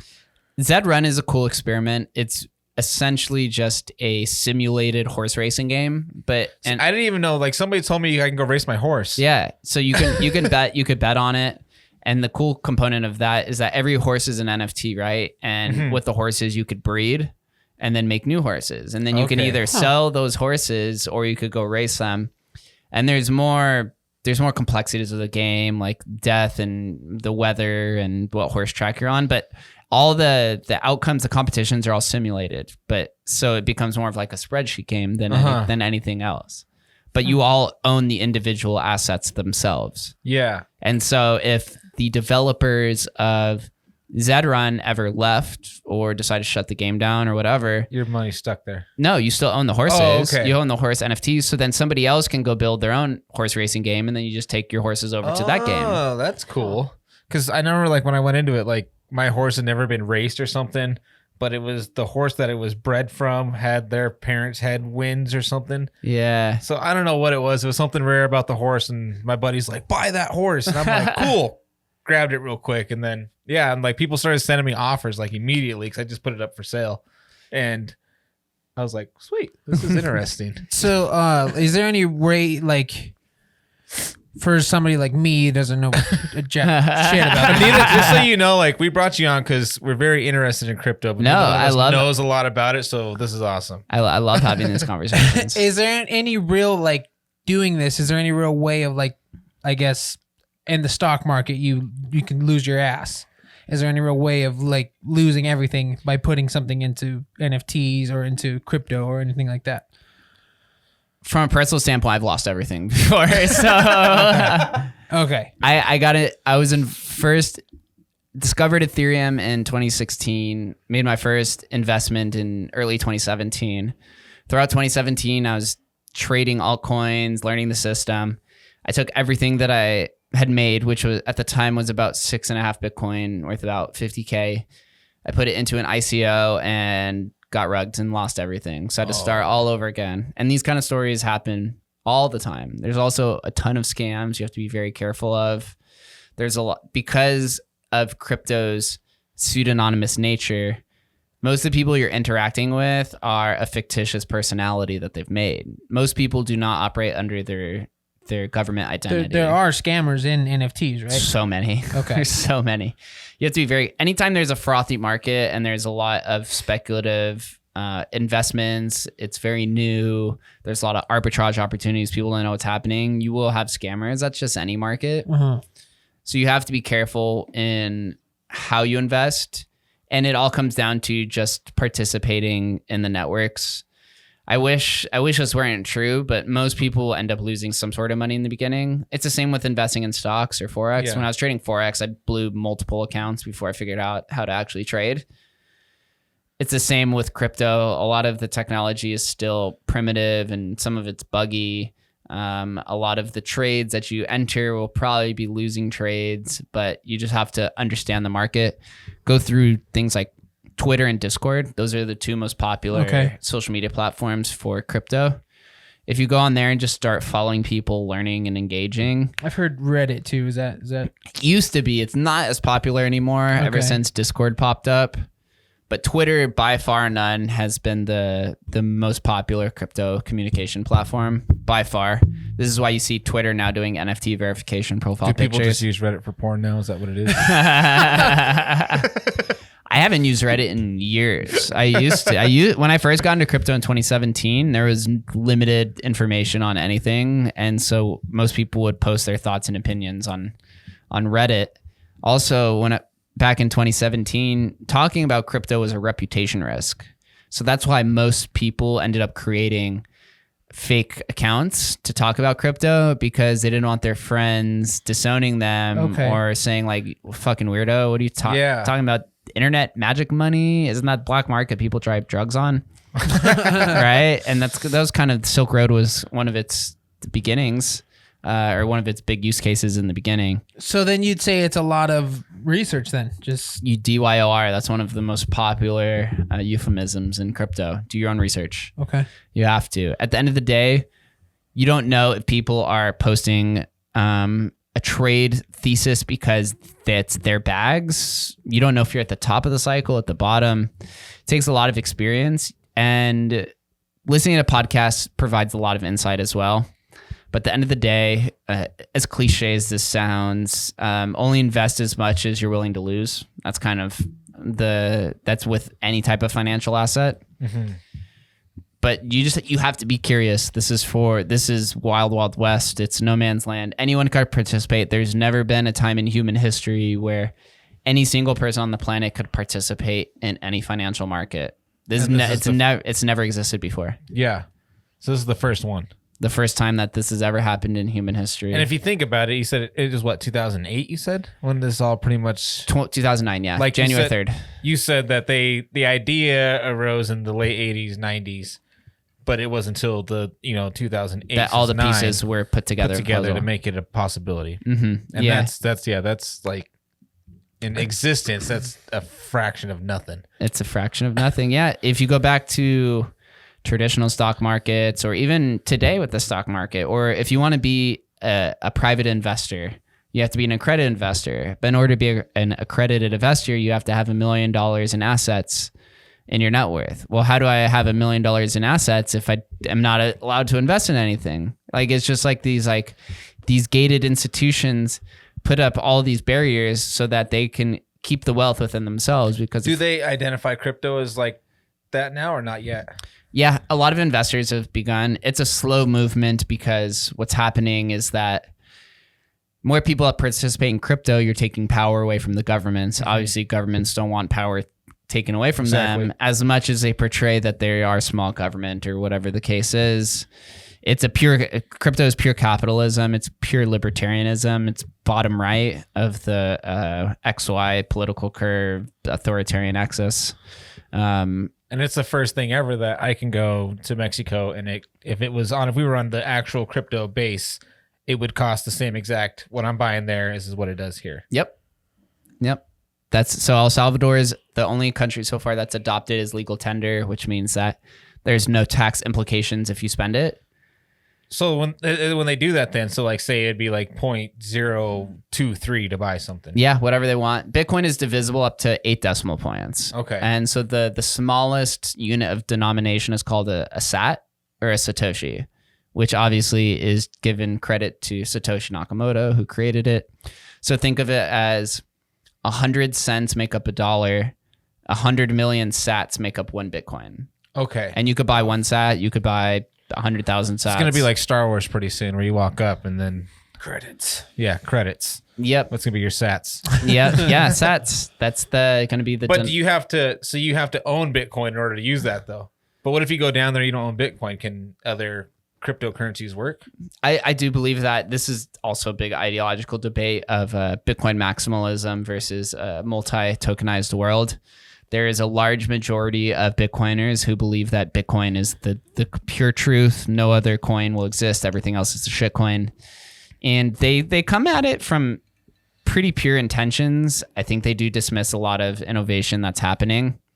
But with Bitcoin, they believe they're more so decentralized maxis than they are Bitcoin maxis. They're basically saying that Bitcoin can never get shut down, and any other cryptocurrency has multiple attack vectors to get shut down. Do you think that's the biggest thing holding us back from going to a crypto currency exchange? No, I think the biggest hurdle right now is probably the power trade-off between, unfortunately, boomers who have the majority of the wealth are unwilling to give up the capital and the power within the corporate institutions, the government, and so on, right? Our president is literally almost 80 years old. He's the oldest president to ever exist. Yeah. Trump was the oldest president before him, you know? So it's like, we need people with technical literacy to be in power because the world is ever changing. We're moving to a creator economy. There's never been more amount of deliveries that have happened, ride shares. Everyone is now getting their physical prescription through like online coaches. Telehealth has never been more popular. Zoom podcast, everything is going remote. And if we have leaders who don't understand that trend and want to limit it, then it's only going to stifle society more than it already has been. Well, that's what our last guest we had on said, that they need to start taking this presidency as more of a, you get the job. And the guys will be like, I don't fuck. The guys who are actually going to run the country properly and make us evolve the way we need to is going to be people that don't want the job. So they need to be like, this guy is fit for the position. Sorry, dude, you got selected to be president. You know, that's the way that he said, like, he's like, I think if we're ever going to evolve to where we need to where we can, you know, break out of our line, our rut that we're in, it's going to have to break down to that, to where, you know, somebody eventually they're going to be like, these are the 3 people you guys got to choose from. Pick one. Because anybody that wants that should not be in that position of power, in my opinion. Yeah, this again goes to the, like, what we were talking about in the beginning of the rise of populism. If somebody... It's like The Rock. I don't want The Rock as president. I'm sorry. Well, they've already kind of started that with the Hulu TV show, The Rock President, or whatever it's called. Oh, I didn't even hear about that. I didn't know about that. They've already started conditioning everyone for the ultimate rise of it. There it is again. God is in the TV, guys. Yeah, TV is on the decrease. I don't know if you guys saw this stat with Joe Rogan, as we were talking about before recording, that Joe Rogan was both of our inspirations for our podcast, and it's kind of why we both do long form conversations.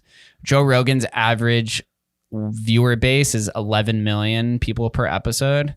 The next highest is Tucker Carlson at 3 million. Wow. So he's literally commanding 3 to 4 times the amount of viewers and listeners, and this is why you see mostly CNN attacking him. Yeah, is because he's like he's taking away most of their views and their money. Well, he even called out one of their guys on his own show, Mm-hmm. and then they did like a CNN run about how the guy was scared and he thought that Joe Rogan was going to come across the counter and attack him. That's why he just agreed. I'm like, what? Mm-hmm. Like, how could you change the narrative that big on, but what they did is they took, 3 minutes of the podcast of a 3.5 hour conversation. Yeah. They took snippets and made it look like Joe Rogan was attacking him with all these questions. And it's crazy, man. The legacy institutions are fearful of decentralization, not just crypto. Yeah. The creator economy is decentralized as well. How many individual podcasts or YouTube channels are now more popular than the Hollywood stars, right? The Hollywood stars was majorly centralized through Hollywood as an institution, and then the 3 or 4 different film studios that got to dictate who was the actor and whatnot. Now anyone can spin up a show in any different form. Anyone can get popular through TikTok. Anyone can get rich through crypto, participate in their own markets. Mm-hmm. And all of the legacy institutions from all the different degrees of society are all very fearful because they see they're being deplatformed themselves. Yeah. Well said. Yeah. Very well said. Yeah. You just have to be aware of it. And that this was like one of my huge light bulb moments. That's why I felt that in April of 2020, when the strip shut down and Vegas was at its highest unemployment rate in the entire country at 30%. I was like, this is a do or die moment. And now I have to do this right now, or I'm going to forever hold my peace and kind of just wither away. You have to participate in these industries. Absolutely. And I think that for guys like us, because we're completely clueless to all the stuff that you're talking about. And I still go to podcasts and things like that. And that's how I found you and everything like that, is I want to learn more about it. Because I am an old school American. I still believe in the American dream that was the 40s, and that's just the way I was raised. That's who I am. But I am at the point now of where I'm like, I need to figure out where the future is going to lead, because I don't think that the system we're on now is going to be it. Something needs to change, because it's all going to crash pretty soon. And America, the world is really waking up to that exact epiphany as well. It's just, where do you participate, how to get started. Mm-hmm. That's why out here in Las Vegas, I host monthly blockchain meetups over at Blackfire Innovation. We partner with, I have a company called Native Research that I started last year with my business partner. And our goal was to accelerate crypto adoption in Las Vegas. We felt that crypto and Vegas have a lot of parallels, which are not replicated through other cities in the world. So we work with the City of Las Vegas, Gaming Control Board, UNLV, influencers, private companies to help jettison that process, depending on whatever it is. Some people come to us because they know nothing about crypto and they want to build something. Some people just need a marketing piece. Some people just need an educational piece. But this is something that the City of Las Vegas actually has a very large NFT community themselves. There's actually a meetup. There's a NFT meetup on Thursday, so 2 days from today at Rebar, hosted by Las Vegas NFT. It's a group. And in December, we had about close to 400 people attend. I would love to come to something like that. Yeah, you guys should come out. It's at Rebar at 6 p.m. on Thursday. Is it, how much is it, free or free? It's free. Oh, awesome. Yeah, free. That's so cool. It costs Bitcoin. Right. It just costs 1 JPEG. He's like, just meet me out front and I'll charge you. It just costs, ironically, 1 Zed Run horse. Just one. He's like, what do you have? Are the gaming companies and stuff out here really interested in that? Because I know they took a hard hit during the COVID stuff, and I think maybe that's the first time they took a hit. And I think that when that happened, I said a lot of these casinos and stuff are going to really open their mind as to how they can bring money and revenue in, because for them that was, scary that the government told them that they just had to close their doors. There's actually surprisingly a larger amount of crypto entrepreneurs that are living out here in Las Vegas, and they've slowly become surfacing more and more over time. Gaming and crypto is kind of still in its infancy with these NFT games, and it's called GameFi. Game finance is what crypto calls these like crypto games. Essentially, that's the terminology for it. I've seen a few. There's supposedly, I haven't met them yet, that one of the largest Metaverse games on Solana actually is headquartered out here. And I've been meeting more entrepreneurs. Sean Kelly lives out here. He has like Chibi Dinos, and I have a few other people that are coming on the podcast as well. Slowly surfacing, but most people in general that haven't lived and breathed crypto for a long time, they just want to be directed. So I like to make the joke that native is more so just the runway operators with the orange traffic cones, kind of just directing people where to go with information and advice more so than anything. That's kind of the primary thing, is just education, and education comes in many forms. But I think Vegas is going to be an NFT hub, international hub. A lot of us in the community truly believe that. And so I help the city of Las Vegas find pathways to make that happen. Obviously, with these larger organizations like the government, they move at a snail's pace. So, and crypto moves at an increasingly alarming exponential rate. I've never seen, outside of just Bitcoin, with NFTs, I've never seen technology scale as fast as NFTs. It's so crazy how fast that happened.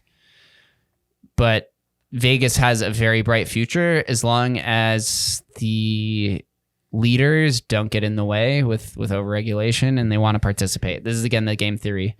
The faster you participate, the faster you get involved, the more everyone wins. It also kind of sounds like a Ponzi scheme at the same point in time, but outside of, you don't have to just invest your net worth into crypto. There's other ways you could build something as well. You don't have to just invest. Or you could be an entertainment house, right? You could report on crypto. There's so many infrastructure plays within the broader crypto ecosystem that are still up for grabs, that anyone can really make an abnormal and generational wealth pretty quickly, as long as you just commit to doing it. Yeah. I think that's pretty cool. Yeah, we'll see it. We'll see it over time. I just saw the Resort World actually just announced that they're doing their blockchain provider essentially is going to be the Theta network, which very random, I have to say. So they're going to have their own. They're using Theta is a public blockchain. Okay. So it's like Bitcoin, it's open source kind of thing. Why they chose Theta, I still have not figured out yet, because not many people use it. It is kind of popular, but from a commercial use, haven't really seen it. Well, from we know nothing about it source, I've never heard of it. So they the things that they mentioned in the Medium article was that they want to use NFTs for ticketing, which ticketing is kind of a low-hanging fruit in NFTs. Every NFT will be a ticket, or every ticket will be an NFT at some point in time. It just makes sense. Do you know who Gary V is? Yes. Mm-hmm. So Gary V has an NFT project. If you're not aware, it's called VFriends. Every NFT in VFriends is a 3-year ticket to VCon. And the only way to go to VCon is to own the NFT itself. Oh. So that's what's called IP, or what we call adding utility to the token itself.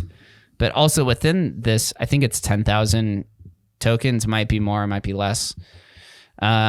He has things called, what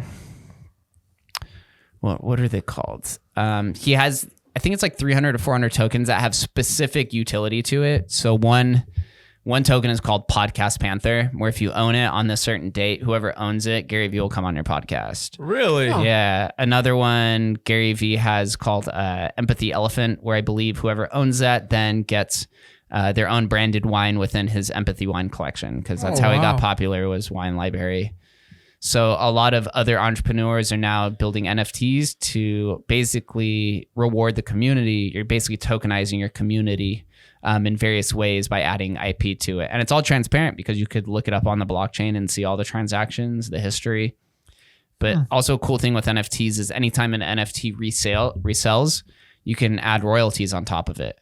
So you're basically cutting out the middlemen. Mark Cuban has a very good example of this where historically, those who go to college, you buy college textbooks I bought college textbooks once for like $250 and then resold it for like $20 to the bookstore. But what about the college professor who wrote the textbook? He doesn't get anything if his book continually is reused. So that's why a lot of the college professors end up just creating new books because they basically say, fuck the bookstores. I'm just going to keep issuing new editions so they can make money. But if you don't need to update the information, you could just tie a royalty to the PDF, which will basically be an electronic PDF with an NFT. And anytime that college textbook resells on the secondary market, the college professor could put a 5% royalty and make money off of the royalty sales.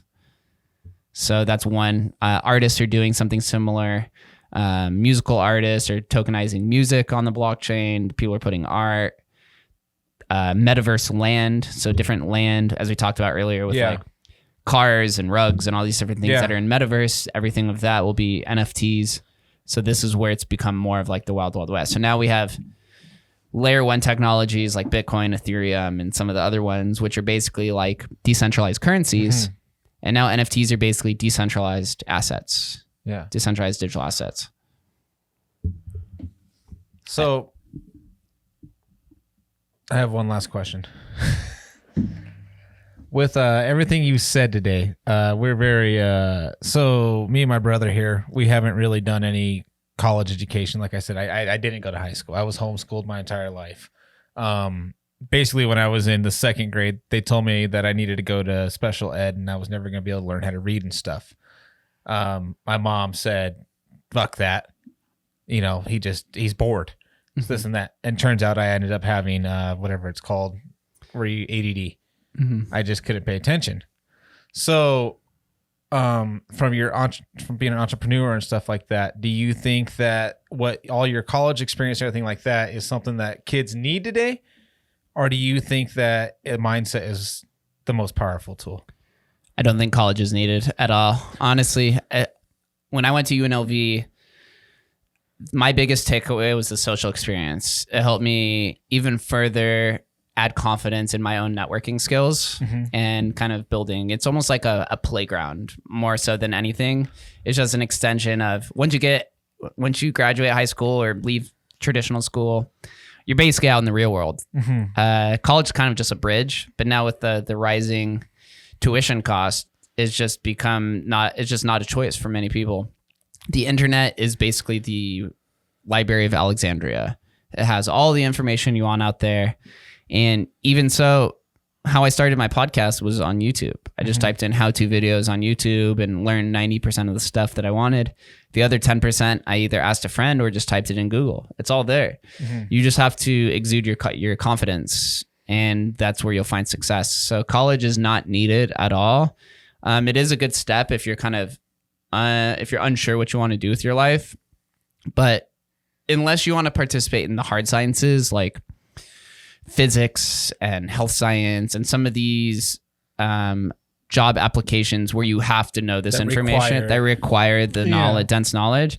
But if anything, if you want to participate in entrepreneurship or anything that has to do with like networking or social sciences or psychology or entertainment, it's best to learn through experience more than anything. Sometimes I wish I never went to college, but it helped me get to where I am today. But as of today, I don't think you'll need college. And I think that's actually a dying institution overall. Okay. Just because the large component of college is campus life. But now that campus is moving to hybrid models or remote models, there's no campus life. So then what's the point of paying $50,000 for online courses when the same online course is online that you could just download for free or like 1% or 2% of that cost. So I don't think college is needed. I think what is needed to succeed is curiosity and creativity. If you're very curious, then you will fall down the rabbit hole of crypto or the creator economy or telehealth, remote working, whatever it is.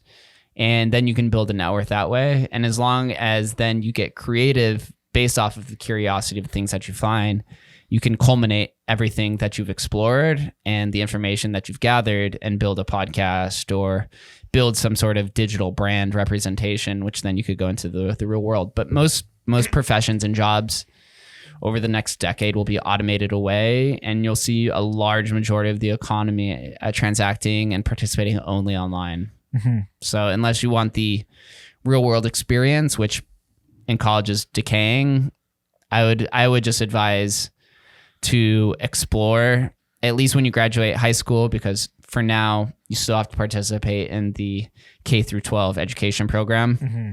For most people, I would probably take a year off unless I was so certain that I wanted to go to college.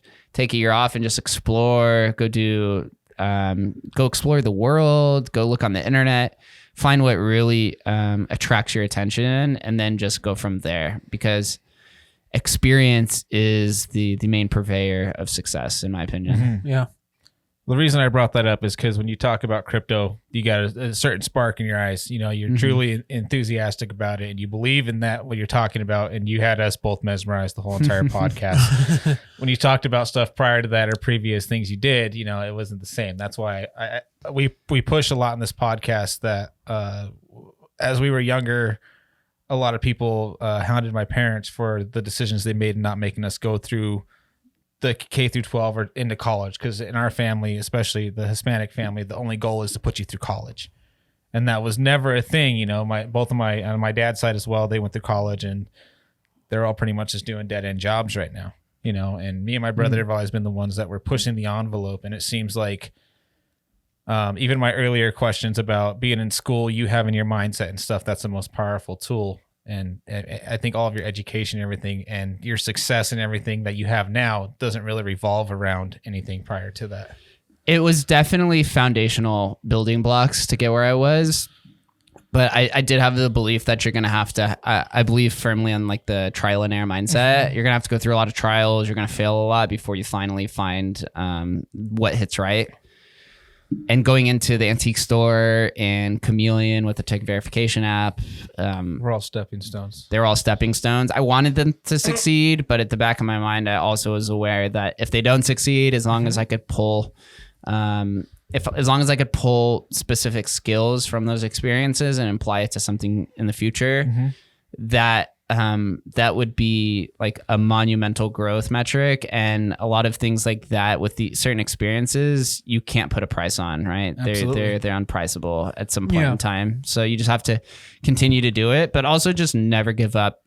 One of the main traits that entrepreneurs possess is grit, which grit is just like the unwillingness to give up and knowing that there is success on the other side. So as long as you can possess those three, I would say, curiosity, creativity, and grit, you will find success, especially on the internet, where there are a lot of scammers, but the internet is inherently more positive than the real world, in my opinion. Mm-hmm. I've transacted thousands or tens of thousands of dollars with people I've never met, people I don't know their identity, and everything has gone completely okay. A lot of people have trust, and that's not saying that, you know, you will get scammed or things like that. Like I talked about, there are trials and errors.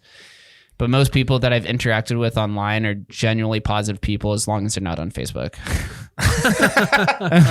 Yeah, that's the biggest thing is my biggest takeaway from everything, because we're the same way, multiple businesses and stuff like that. And we still run multiple businesses. And we started the podcast.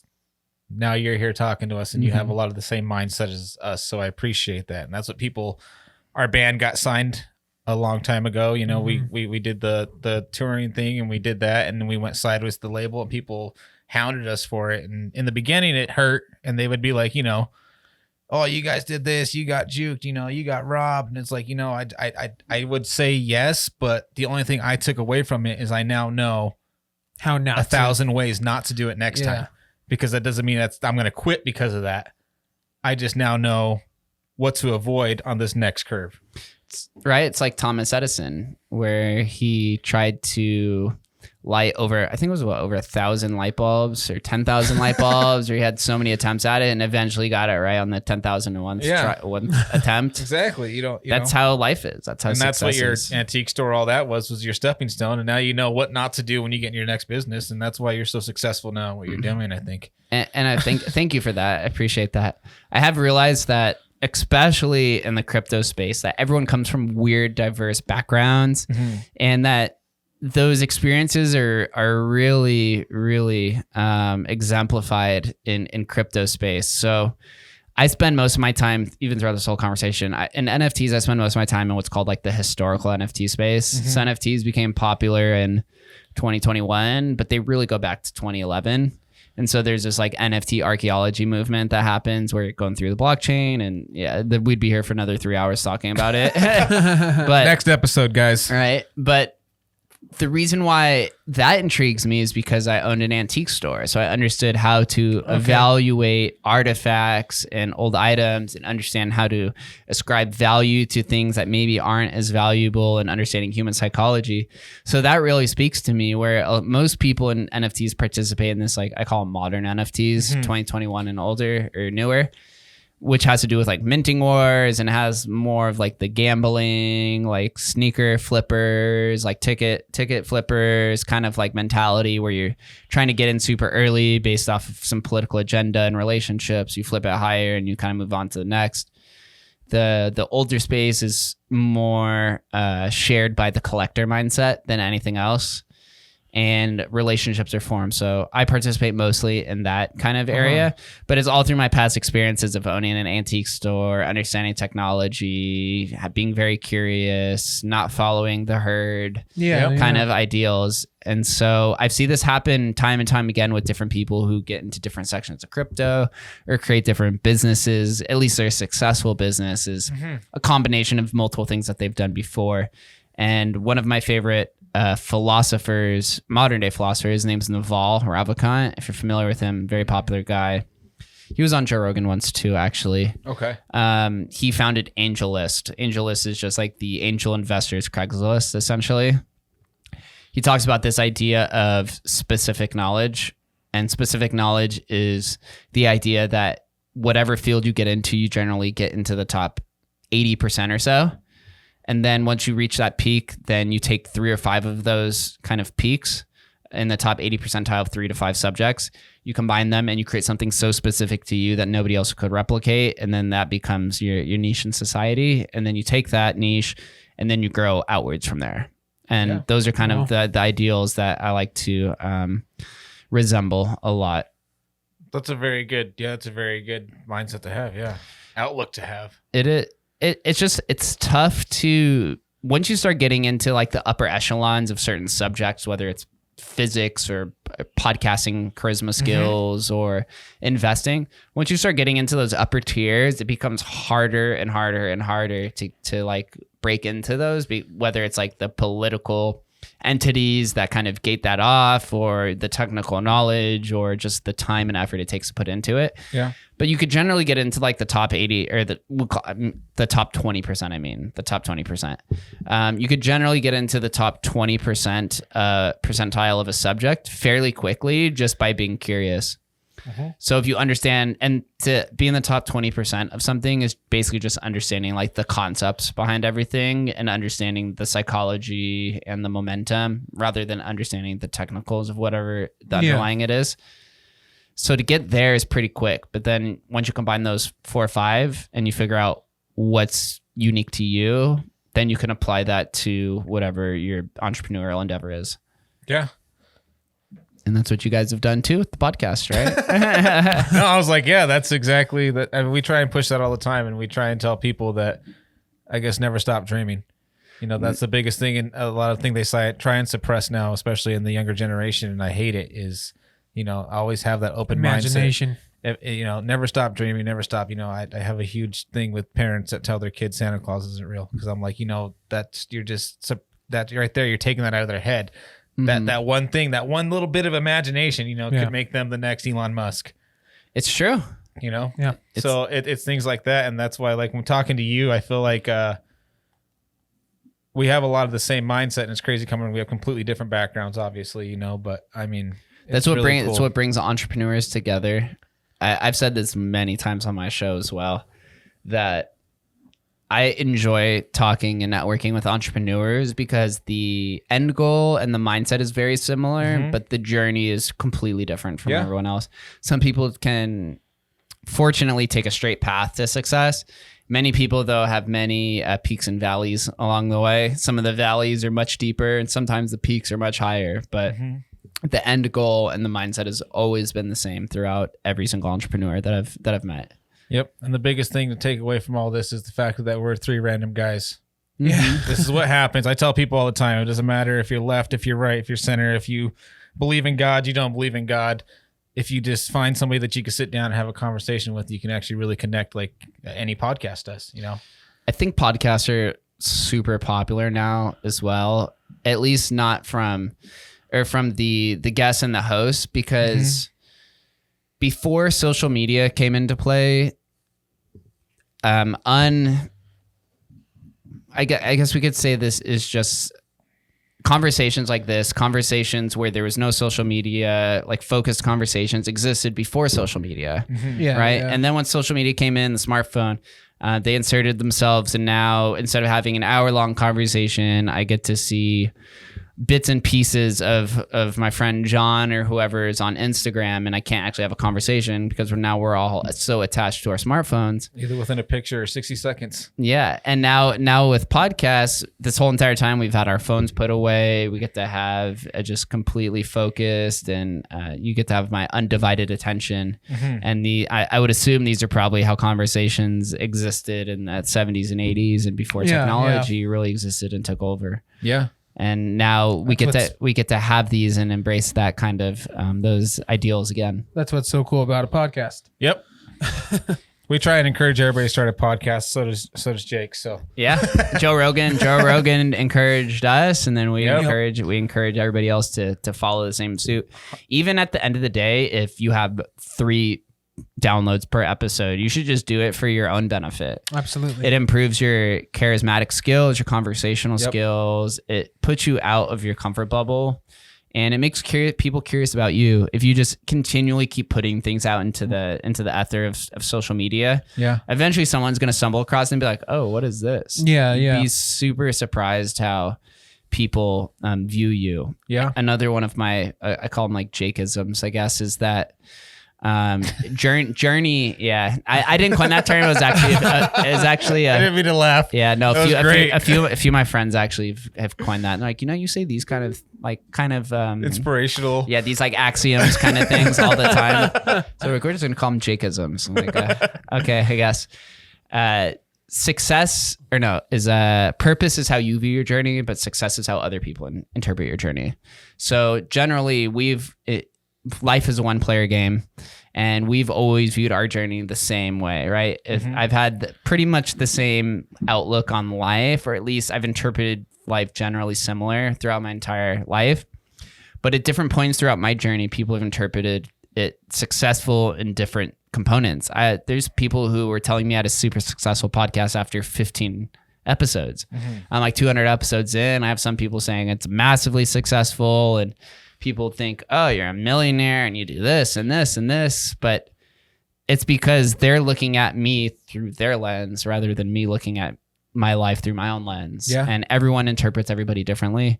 And that's one thing a lot of people take for granted, is that although you might be hypercritical of yourself and your own journey, you never know who's going to see you successful just because you put yourself out into the public's perception. And that it's very courageous, because the majority of people do not want to public speak. They don't want to be on camera. They don't want to share their opinions because they're fearful of being canceled, or whatever the perception is. Just by going on a mic and being recorded, a lot of people will consider you successful because you're courageous. And there's so many different situations like that, to where somebody interprets your journey as successful, even though you may not as well. And I didn't learn that until starting a podcast, honestly. And the amount of people that reach out to you for all of these different reasons. But I agree. you just have to continue to push on and just continue your journey and know that there are people following you. There are people who support you in many different ways, even if it isn't a download. I've had a handful of people, not as recently, but in my beginning journey, tell me that they're like, Jake, I love what you're doing. I think it's very admirable. I'm following your journey. I don't have the time to contribute an hour or 2 hours to listen to the podcast, but I do listen to or watch the 1 minute clips that you post on social media. And so obviously them watching the post isn't reflected in the amount of downloads on the episode. And obviously only we can only see the amount of downloads. And sometimes it could be very exciting or it could be very depressing based on that. But the analytics aren't always interpreted the way that that people take them in or view it. Yeah. So you have things of like watching clips or just liking your post or just sending you a text message. People offer support in so many different prescriptions that sometimes we become so hyper focused on the analytics, but the analytics are literally only the tip of the iceberg. I agree. Yeah. Well put. Very well put. That was I hate to cut this off, but we well broke the 2 hour mark. So Hey. Nice. Yeah. Do you have Jake? It was an absolute pleasure having you here, Yeah, and absolutely. that everything you said today really resonates, and it was really great hearing you talk about NFTs and Bitcoin. Learning more about all that. Learning, because we are completely incredible. clueless. I'm not going to lie, my whole perception on all of it has changed just after good. this podcast. Good. Um, I'm going to go get one now.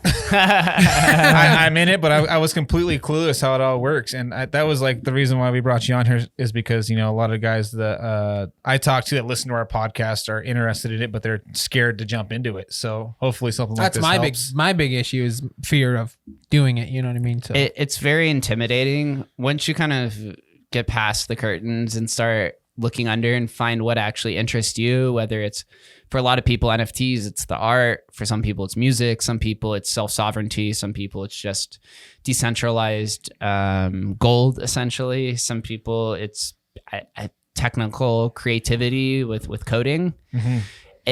Crypto has something for everybody. You just have to be curious and just kind of sift through it and figure out who you want to follow and what captures your creativity the most. So I just implore everyone to just continue to push on, and crypto will always be here. It's not going away. So even if you don't invest it, at least just learn about it and then find your entry point in there. The only somewhere. good thing about our podcast is 90% of our listeners are trying to get away from the government. So it's great. It's perfect. It's perfect. I'm telling you, I see in the next presidential election that Bitcoin is going to be a very hot topic for all of the candidates. I do think that Republicans are actually going to, or the conservatives are going to back it more than the Democrats do. Mm-hmm. We'll see. I agree. Interesting enough, because of the equal opportunity of crypto, you would think that liberals and the Democrats would kind of back it more, but crypto is inherently progressive, and the one thing that it is doing is bringing out progressive Republicans, which kind of were suppressed by Trump and a lot of the older generation. But we're seeing a new evolution of Republicans and conservatives popping up, and so whoever it is that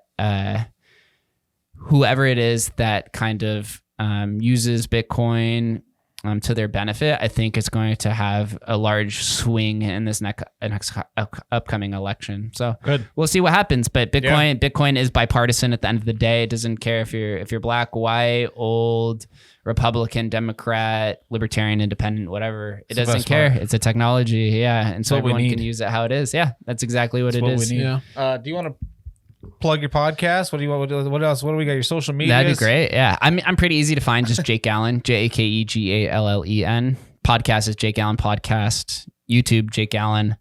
I'm on all the social media platforms. I'm most active on Twitter. So if you want to follow me on Twitter, it's just Jake Gallen _. Instagram is Jake Gallen. You can find me. My website's being built pretty soon. Soon it'll be just jakeallen.com, but that's currently being built as we speak. So whenever that's done, that'll be the landing page. But just hop onto Twitter, man. Engage with me. You'll see I have a lot of weird, random internet pictures, and you probably won't understand half of what I'm saying to begin with. But eventually, over time, when you familiarize yourself with it, you'll begin to understand the world. And I'm happy to respond, DMs, whatever. As long as I have the time, I'll generally respond. And your seminar stuff you do, that's only here in Vegas right now. Yeah, right? it's currently in Vegas. So last Tuesday of the month at Blackfire Innovation from 2 p.m. to 5 p.m. You could follow me on social media. It's posts there. Okay. Also follow at Las Vegas NFT. That's not I'm not the founder of it. My buddy Open NFT is the founder. I just like to promote them because that's where the community is, grassroots. There's probably about almost 1,000 people in that Discord now. Everyone is trying to build. So just join the community and join the wave. And whether you have no knowledge or you think you're an expert and think I've been talking shit this whole entire time, please come hang out and tell me that I'm full of shit. Do you do any, before we go, do you do any live feed stuff? So, because we have a lot of listeners across the country and stuff. Do you do like stuff like that, like web seminar stuff? Yeah, so I'm actually working right now. I'm currently reorganizing my brand and my little 500 square foot studio to turn it more into like a content corner, so I can start doing like live streams and different things like that. Right now, the only live stuff that I do is when people ask me. I've gone and spoke at multiple UNLV classrooms and in front of chambers and the government and UNLV and stuff like that. But I'm happy to, if anyone wants me to come in on their show or whatever, their classroom, whatever, I'm happy to bring my video team and come talk with them and educate as long as we want. Yeah. Well, you guys have it. Jake Gallen, thank you for your time. Thank you for the inspiration. Thanks for coming down, man. Changed our mindset on a lot of stuff, and we'll give a quick toast before we get out of here. I don't know if you got anything left. A little something in there. I'm a little empty, but cheers to that. Cheers, everybody. Woo! How long did we go on that? That was what, like? It was 2 hours and 30 minutes almost. Woo-hoo! You guys know what to do. Hit the links below. Buy some merch. Support the show. And Jake Gallen, everybody. Hey, thank Love you guys. you guys. Thank you guys. Peace out.